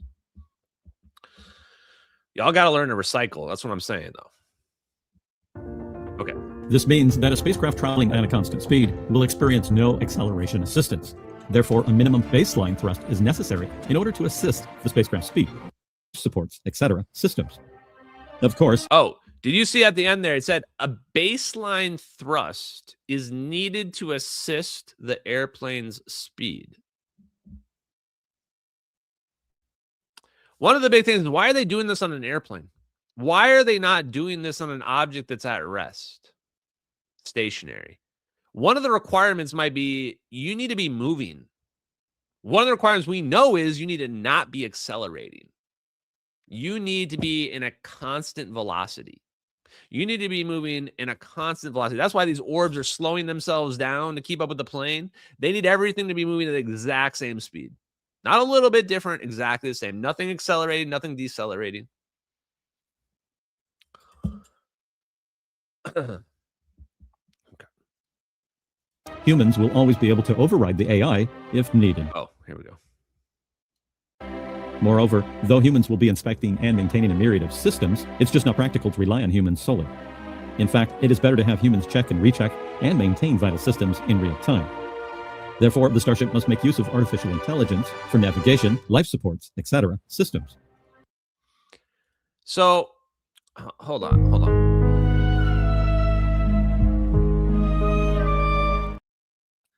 Okay. This video is how old? This video is like 2018. 2018, and it was talking about AI managing all this. AI was like 3 years old in 2018. First AI company was 2015. So this video, they had already planned out, already had the idea in their head that the AI was going to manage this magical time machine physics thingy-majig, magic, spacecraft. Now we're looking at these plasma orbs from 2014. And they've got fusion reactors in them. They've got teardrop-shaped toroids spinning around. We've got multiple functions going. They're also manipulating gravity. They've got to be controlled by AI. They've got to be controlled by a machine. There's no way a human's controlling all that. You could have a human pilot. You could have 5 human pilots in there all managing a system, and they still wouldn't be able to do anything. So I just think this is interesting, and suddenly this video is talking about using AI to manage all these systems, because that's definitely how it's going to work in the real world, how it's working. Of course, humans will always be able to override the AI if needed. Yeah. You keep thinking that, buddy. I seen the Terminator movies. I seen iRobot. I've seen a lot of movies. Those AI got a lot of ways to override the rules, bro. A lot of ways. Ban all thinking machines, chat, before it's too late. Don't. Ashton warned you. Just remember, Ashton warned you when the thinking machines take over. Okay. Let's skip ahead here. Actually, what does this say? Let's go. Well, this is where we have reason for concern. Note, not fear, simply concern. We may come across a habitable Earth-like planet that, for all intents and purposes, has the appearance of being benign. However, the truth is, we just don't really know. For example, we may encounter a seemingly harmless dandelion resembling one found here on Earth. Exactly. Oh, this is about, like, we got to be careful about, yeah. This is, okay, guys.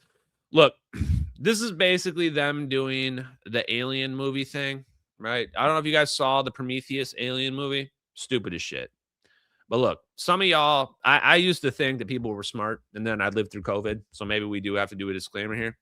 If you find yourself on an alien planet, and you are in some crazy ruins, and you happen across some egg-looking objects, get the fuck out of there. Get away from that shit, chat. Definitely don't take your mask off. Like, whatever you're using to breathe oxygen, even if they tell you 100% this oxygen is breathable, do not take your mask off. You can't see the bacteria, the germs, the viruses, what's going on out there. You don't know if the little alien sucker face thing is going to come out of that egg. You don't know what's going on. So just stay away from it. Keep the aliens safe, and then you stay safe too. So there you go. I just gave you guys a nice little disclaimer from when we warp drive these people to other dimensions and other planets, whatever the hell's going on. Okay, let's skip ahead now, because here's the next question. Though it may have... Real question everyone wants to know. The David Froning's going to give us the answers to. Can I go back and have sex with my grandma? I know we got a lot of incest people, you fetish people, chat. When I'm checking on those porno sites, all the incest stuff, all I'm going to say is I know a bunch of you guys statistically are creepers out there. So I know what you're into. I know what you're trying to do. That's what you want to know. Now, I've always said, bad news, not going to happen. Let's see what David Froning's got to say. Here we go.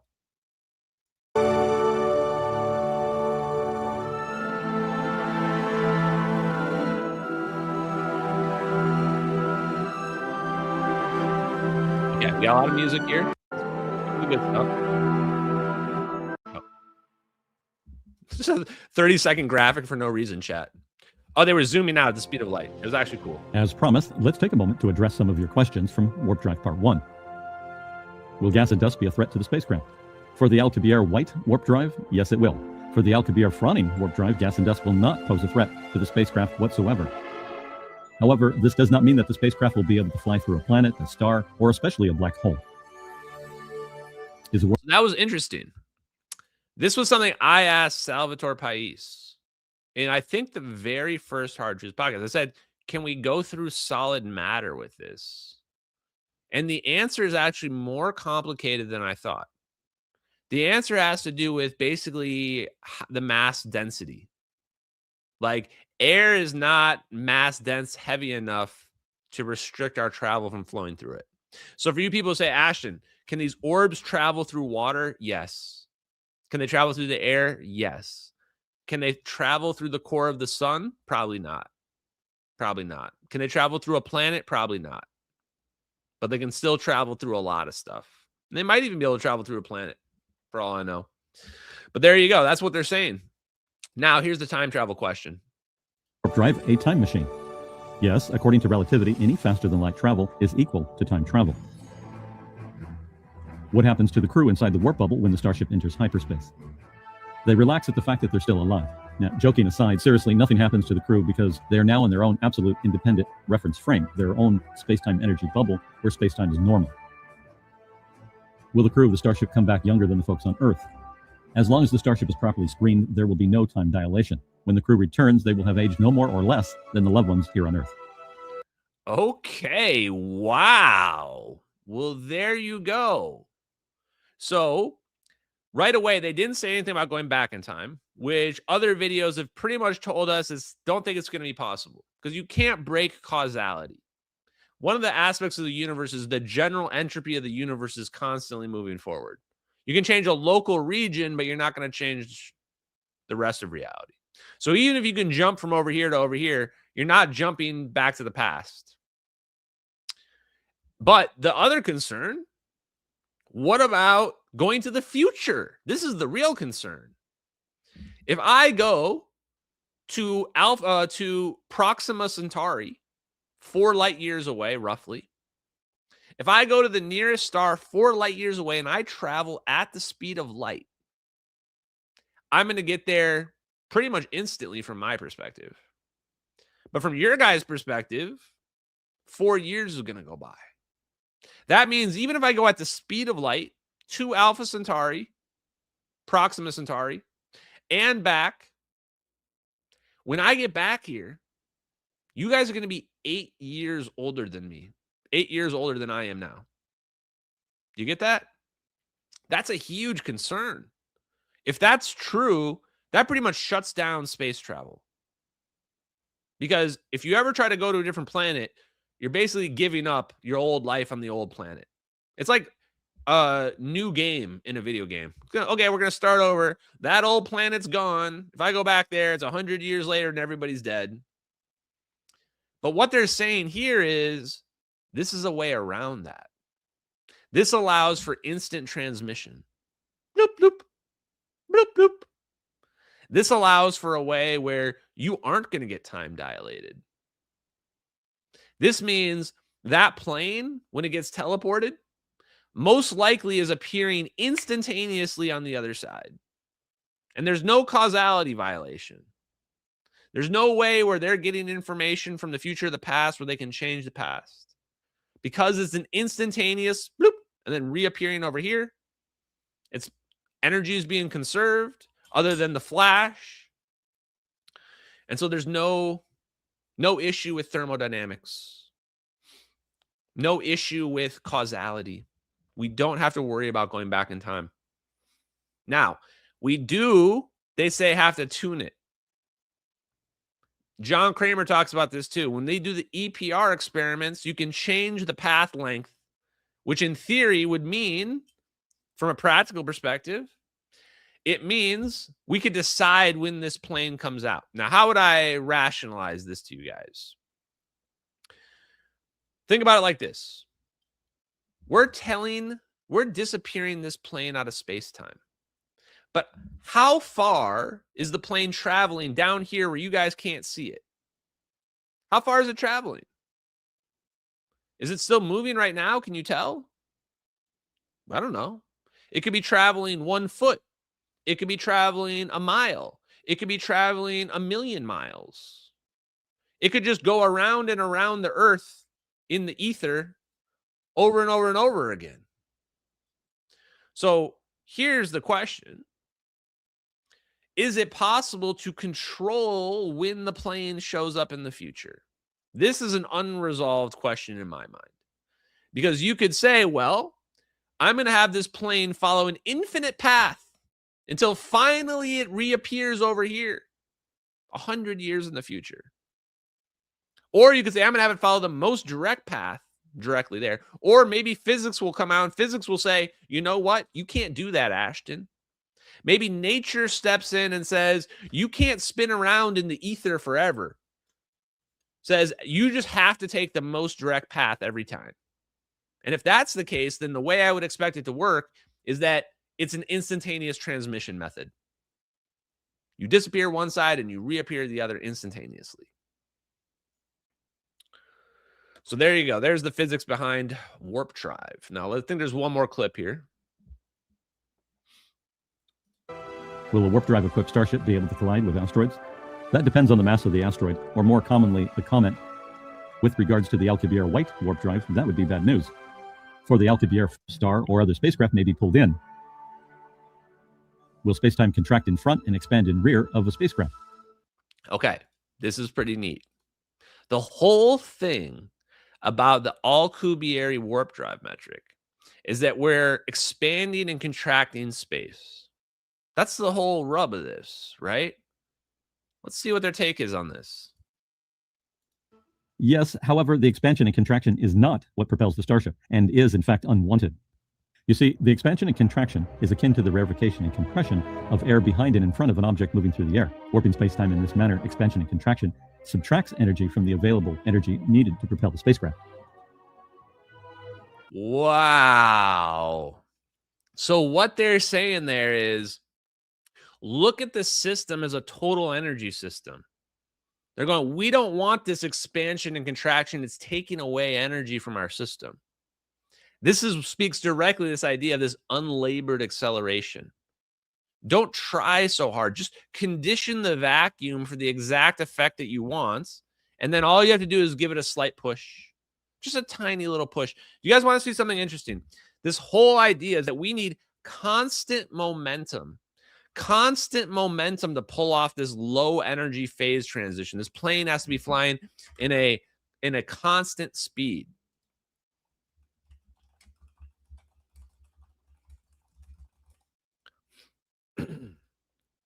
Take a look at this.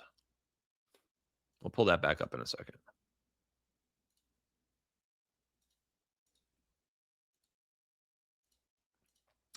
What is this right here? Laser propulsion and the constant momentum mission. Well, look at that. Franklin B. Meade Jr., the Franklin Meade that worked with David Froning on his advanced teleportation orbs technology. Wow. Laser propulsion and the constant momentum mission. Now, this paper actually isn't technically about, warping a plane or keeping something at a constant momentum so that something can be teleported. It's actually about how to maximize energy efficiency in aerospace travel, which is crazier because when you look at those orbs, the whole point of those orbs is they're hyper efficient. They're hyper efficient gravity generators. And this is the exact kind of paper that you need to explain how you even begin to make those orbs. So I just thought it's interesting that we're talking about trying to produce constant momentum, and Franklin Meade has a whole paper about constant momentum and making super efficient laser systems that use minimum amount of input energy for maximum amount of thrust. That's what that's all about. Okay, back to our video.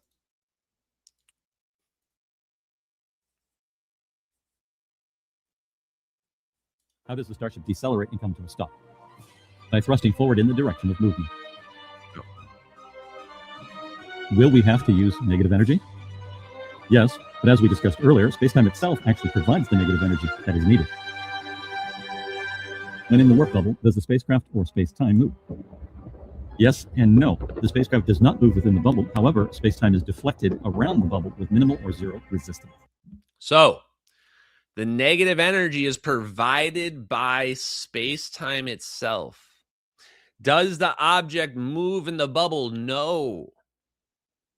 And the throat of this wormhole is infinitely short.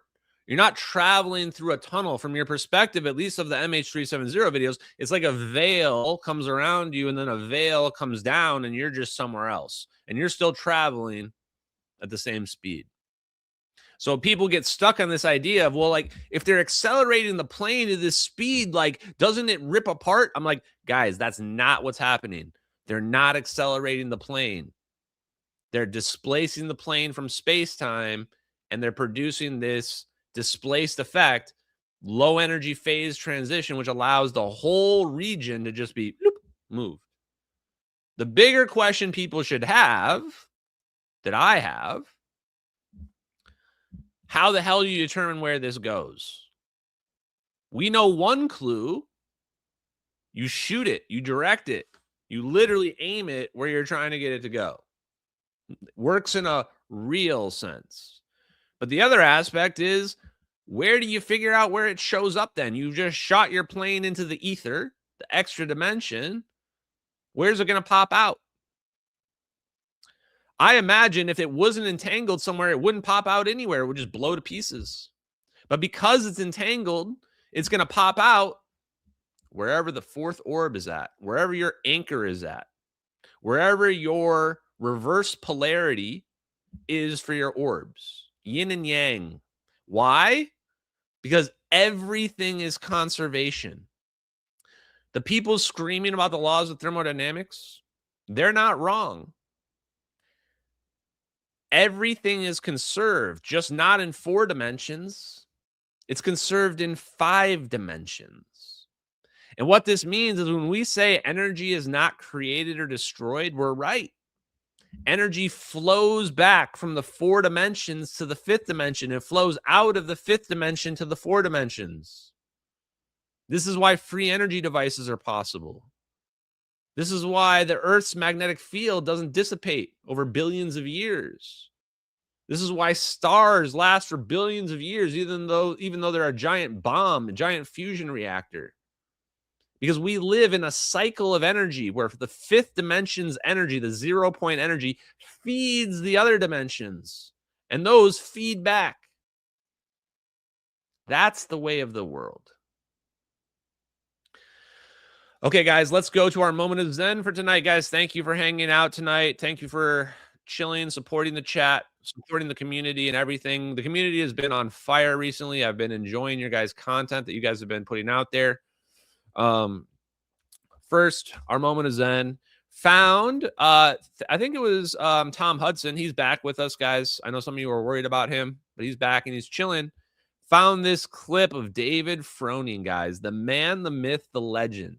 I don't know how he found this because I searched around. Turns out David Froning did some old videos back in the late 80s and early 90s, but they're all on VHS and they're not on the internet anywhere. Except for this. Now, it's not exactly relevant to what we're talking about, but he talks about UFO phenomenon and psychic phenomenon. So David Froning wasn't actually just a hard-nosed engineer guy. He was interested in these esoteric topics, which makes me more interested because this is literally the guy. This is the guy that all of Sal's work, he's the spiritual successor, in my opinion. I hope Sal doesn't take that in a negative way. I think he would take it in a positive way. Here we go. David Froning, chat. Your moment is Zen. Let's go full screen. As scientists and engineers, we do tend to be more skeptical, and we like to see well-documented proof, and we like to see the thing repeatable time after time after time.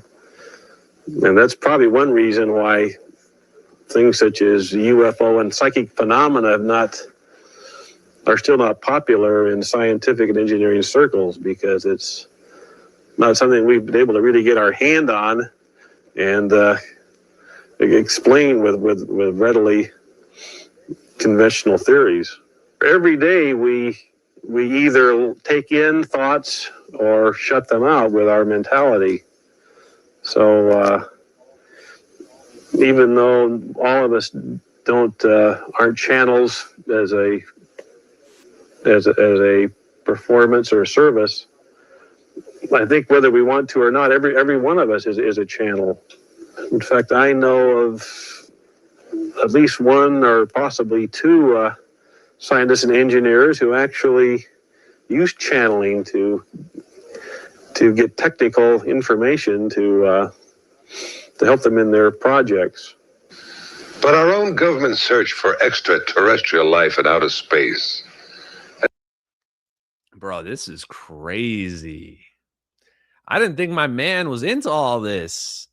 He's out here talking about people like thoughts have power. Like, I think a lot of these guys have like a straight up spiritual reawakening. Can you imagine finding out about this and then just wondering, just like we are, that like, how has nobody figured this out? How are we figuring this out? How is the world going to deal with this? What should I profit off of this? Should the world know about this? And the first thing you start to wonder is like, just like I did, this is a psychological problem. This problem is not about we need more engineers to go build shit. It's not about we need Eric Weinstein to go do a new Manhattan project. That's the last thing we need. We need psychologists. We need people to break down the brainwashing that we have been living in for decades.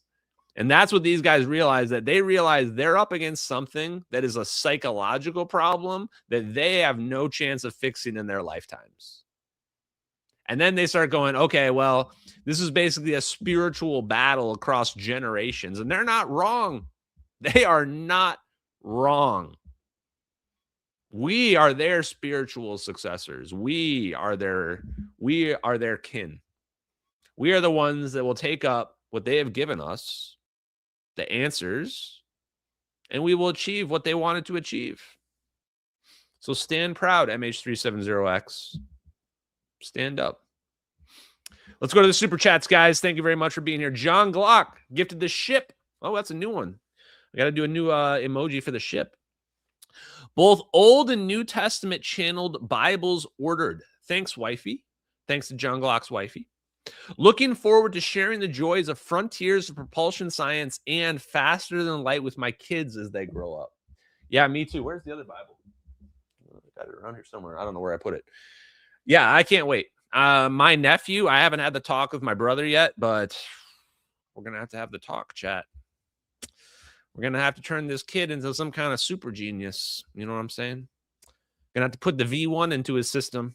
We need, I want to Tiger Woods him. You know what I'm saying? Like, you put the tennis racket in his hand when he's like 8 years old. You let him just learn the warp drive ways of 0 point energy. We turn this little kid into a little Tesla. So that's what we got to do, chat. So John Glock, absolutely agree. And then he does a follow-up, gifts the phone, says universal gravity communication circuits throughout a toroidal super universe system are described in the Urantia book, the relative section produced in 1925. Check out, Quote Herder, maybe? Quote Herder, Electrical Engineer Black Projects, interview on Pilled. Okay, will do. Thanks a lot, John Glock. Appreciate you, man. And then everybody in the Rumble chat, sorry, I have not been trying to neglect you. Thank you very much, Herb Green. Appreciate you, brother. Are we electrical beings? Yes, I think the universe is clearly electric. Clearly electric.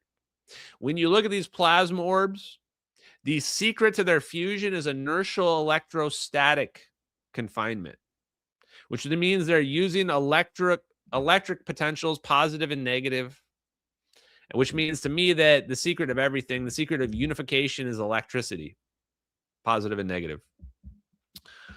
So I agree that everything is electric. And another good point, when people say free energy is not real, perpetual motion is the default state of the universe. That's the default state, is perpetual motion. What do you think those atoms are doing? All atoms are little perpetual motion machines. How many times per second do you think the electron spins around your atom? Where do you think all that energy is coming from? Why does the electron not crash in to the nucleus? They're like, well, it's not really spinning. Well, then what's going on? Right? Okay, let's go to the super chats.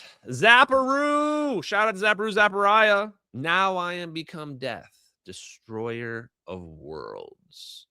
That's Oppenheimer's version of Krishna saying, I am time, the destroyer of worlds. Oppenheimer, when you look in Oppenheimer's eyes, when he's saying that, you can tell this man has seen some shit that nobody's ever going to see. Oppenheimer probably knew about this physics, and that's why Oppenheimer was going full into his feelings, having a real cringe moment like that. It wasn't because he was just being cringe. It was because he has actually seen the true implications. Anybody that sees the idea and understands that 0 point energy represents free energy realizes we can make a bomb that is of infinite potential. We can make a bomb that blows up the whole planet easily if we wanted to. That's the scary part. XLX Squee, you're allowed because at this point they're curious on how far you'll actually get. This is pretty intuitive. I kind of agree. This is like, at this point, they're like, this guy did more than we expected. He said he was going to learn the physics and expose all our little secrets, our AI, our surveillance, our plasma orbs, our teleportation, and he's doing it. Now it's kind of like, well, let's just see where this goes. Maybe he'll crash and burn. Maybe he'll get debunked again. Maybe not. We're doing better than all the other alien people and other UFO disclosure people. Those people have basically, in the last 3 years, accomplished basically nothing. Basically nothing. Recon Ranch. Oscar battery. Operational single cell accessory readiness battery. Is that some kind of free energy device? I heard that like the CIA intelligence community has some kind of battery that's basically already Paul Thibodeau's free energy device. That's like a battery that just charges things forever. I mean, if Paul Thibodeau's right, it's clearly within the realm of possibility. And realize they've known about this physics for a while, so they almost certainly have little micro devices like that that are free energy devices already ready to go. That's why I want to talk to some of the operators, special forces guys, because they've probably been exposed to some of this technology. But my guess is if they talk about it, they either don't know how it works and they're afraid that they'll get attacked over making stuff up, or they're just killed for talking about it. Timothy Foster, thank you for that donation. Jeremiah 33:3, a.k.a. God's phone number by the well-studied, should sound familiar. Parallels to what we are doing here. God uses who he chooses. Use discernment. Carry on, gang.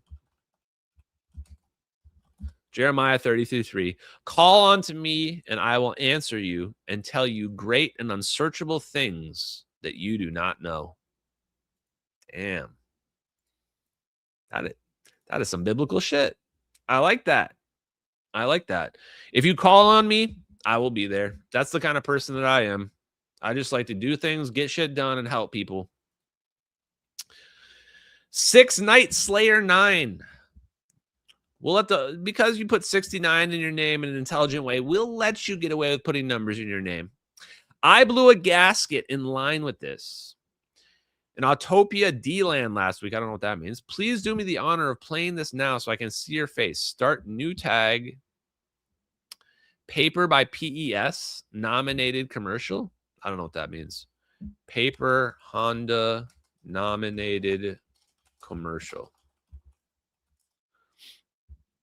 Okay. I think this is it. I think we found it, chat. Let's see. I don't know what this is. We're going to be surprised.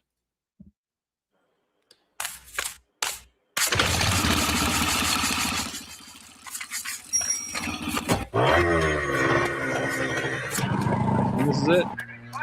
This is going to turn into an orb flying around.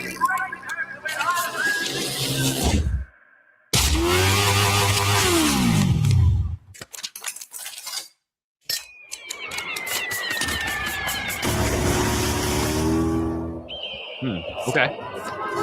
We'll play it out. Oh, he wants us to go to 120. Okay. Here we go.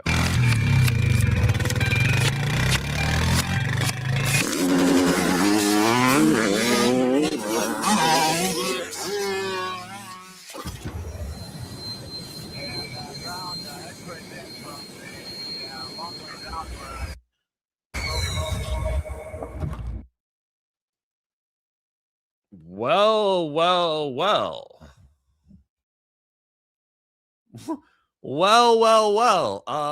Okay. That plane just disappeared after 3 motorcycles went around it. Huh.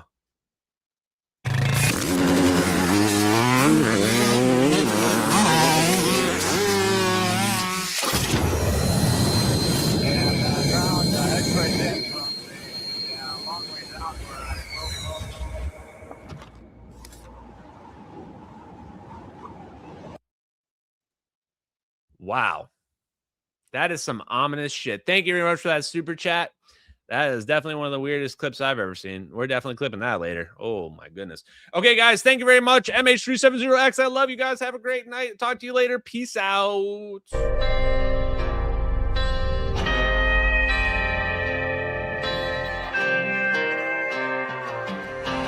Out in the fields where the skies are wide, talking about a journey through the cosmic ride. Einstein and Thorne, they set the stage for a trip through time across the space age. Wormholes connect distant points in space, traversable paths to a far-off place. No black holes pull, no crushing weight. Just a cosmic tunnel to a distant gate. Talking wormholes, stargates, negative energy. Travel through the cosmos, it's our destiny. MH370, where did it go? Bowling 777 through a wormhole flow. We're talking wormholes, stargates, negative energy. Travel through the cosmos, it's our destiny. MH370, where did it go? Bowling 777 through a wormhole flow.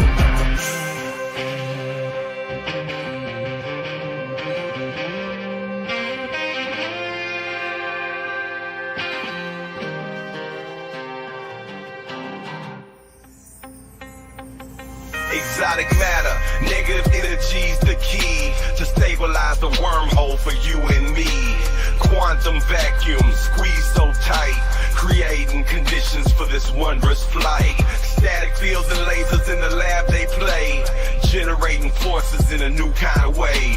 Gravitational squeezing, Casimir's force, negative zones we need to stay the course. Talking wormholes, stargates, negative energy. Travel through the cosmos, it's our destiny. MH370, where did it go? Bowling 777 through a wormhole flow. Thin shell formalism played so fine. Spherical geometry we realign. Energy conditions that we must defy. For a stable wormhole, let's give it a try.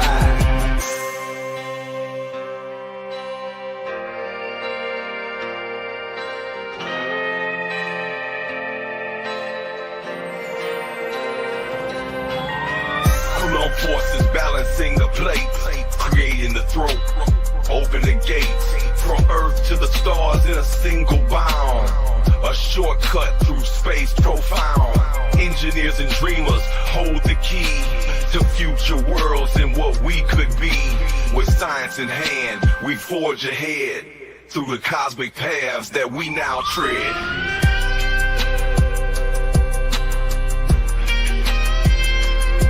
We're talking wormholes, stargates, negative energy. Travel through the cosmos, it's our destiny. MH370, where did it go? Boeing 777 through a wormhole flow. From the fields to the stars, we break the chains. Understanding the universe, we make the gains. Lil Hula Crunk shines, bringing truth to light. Through his music, we'll explore the night. With wormholes and stargates, our path is clear. Exploring the cosmos, our future's here.